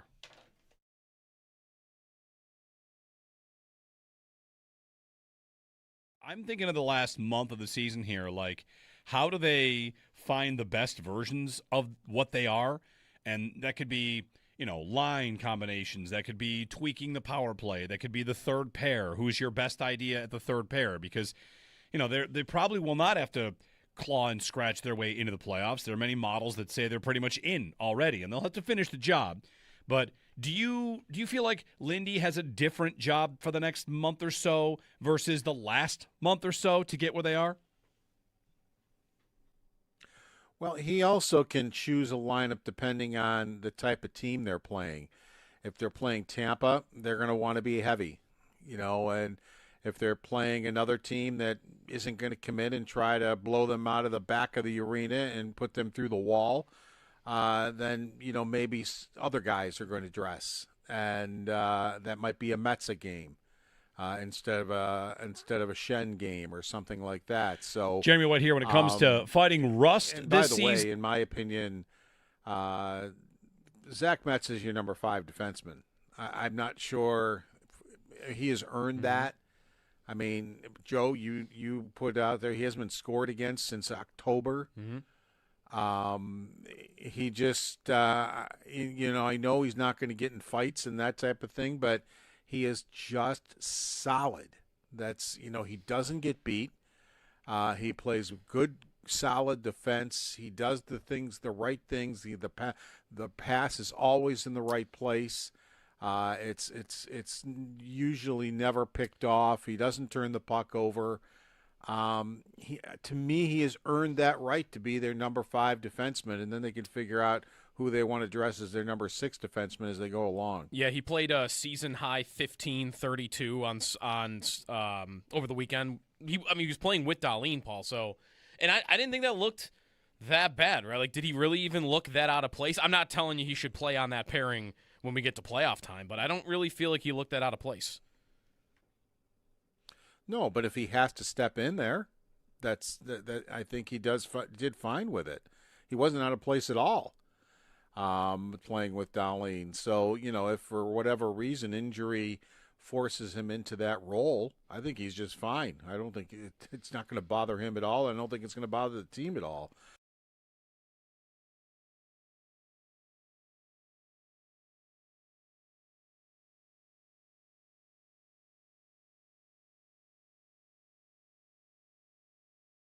Sell on the Bills, they added Geno Stone, safety from the Cincinnati Bengals. I think we talked about C.J. Gardner-Johnson, but here comes another safety in the mix, another one-year deal. And I'd mentioned earlier, I would have guessed there would be a number of one-year deals here as they kind of transition from one defense to the next. So what do you know about Geno Stone and how he fits in? Because when C.J. Gardner-Johnson signs, it feels like people have an idea of how he'll be used. But then another safety in the mix, whether it's depth, whatever it is, like they've definitely started to bolster that back end to go with Cole Bishop. Yeah, I mean, he's kind of a little bit of the antithesis of C.J. Gardner-Johnson. You got a little bit of both here, which is C.J. Gardner-Johnson is kind of a wild variance, right? I mean, like he's going to make plays on the ball and then he's going to frustrate you sometimes because he's not going to be in position because he's trying to do a little bit too much, right? Like, but he's a heck of a football player. Whereas Geno Stone is a little bit the opposite. Like you're not going to get this playmaking ability, but you're going to get a guy who he's going to come in, he's going to be high IQ, he's going to understand the system, but he's much more limited athletically. He's much more limited as a talented football player, but he gives you that floor to be able to kind of, okay, we need a guy here. And I think that he'll be more of a special teams player when I look at the roster. Like, he did a lot of special teams in Baltimore. He didn't do as much the last couple of years when he was on the field more in Cincinnati. But I think that's what you're looking at here. You kind of get the balance between C.J. Gardner-Johnson and Geno Stone here. Right. Is it because there was a lot of, how poor some of the numbers are for him in Cincinnati over the last couple of years, and that's when he started over 2 years every game for Cincinnati. And here unless you get a couple of injuries, I don't think the plan is for him to go out there and start every game for you. Correct, Joe. I mean, like, he's a limited player who should be in a limited role. And if he has to have a really big role, then, you're like, okay, well, we need something better here. I don't want to compare it to DeMar. I always said DeMar was better than people gave him credit for, and he was a higher floor guy, right? That's what he was, though. He's high floor, not a high ceiling. Like, DeMar knew what his, and I say knew like in a past tense. He's unsigned. He could come back for all I know. I think at TPC Sawgrass, they should throw down a plaque on the fairway where Cam Young's drive landed and finished. You ever been to some of these great courses? If they've held a big event, you'll find iconic plaques. Played Firestone and Tiger, the 7-iron in the dark, plaques on the ground where that was. Sean McKeel, I think it might have been an 8-iron. Sean McKeel at Oak Hill, plaque right there. Like, this is where he hit the shot that basically won him the tournament. And for Cam Young, I think it'd be a nice little conversation piece. 17 gets so much attention, but 16, 17, 18 are an incredible finish. And a plaque, so you're driving, you're hitting your third, and you're like, oh, this is where Cam Young's drive landed. Like, be nice. So I think it's a good idea. The Bills should do that with the site of the old stadium. Yeah? Pick out the spots where some of the biggest plays in franchise history happened and put a plaque down. It's going to be parking lot, right? Yeah, I think so. So just imagine you're tailgating and you look down and, there's where Taron Johnson caught the pick six. And you walk a little bit further. Here's where what's the next best play? Here's where Micah Hyde picked off Mac Jones in the perfect game. Yeah. Just you could throw them all over. What would be the best play for that in the history of the building? I know. Why did I have so much trouble thinking of one that would be perfect for that? I mean, you could come up with a million. I'm sure Carlton Bailey picking off John Elway in the AFC Championship. Here's where Josh Allen caught a pass from himself, kind of, via Amari Cooper, and then Superman dove to the pylon. Yep.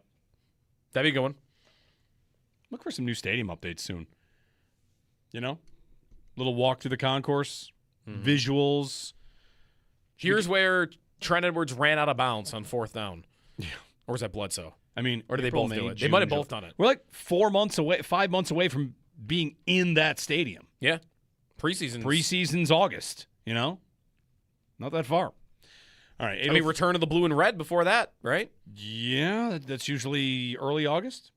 We got a break. Okay, we're out of here. Sal's coming up, Northtown Automotive Extra Point Show coming up next here on WGR.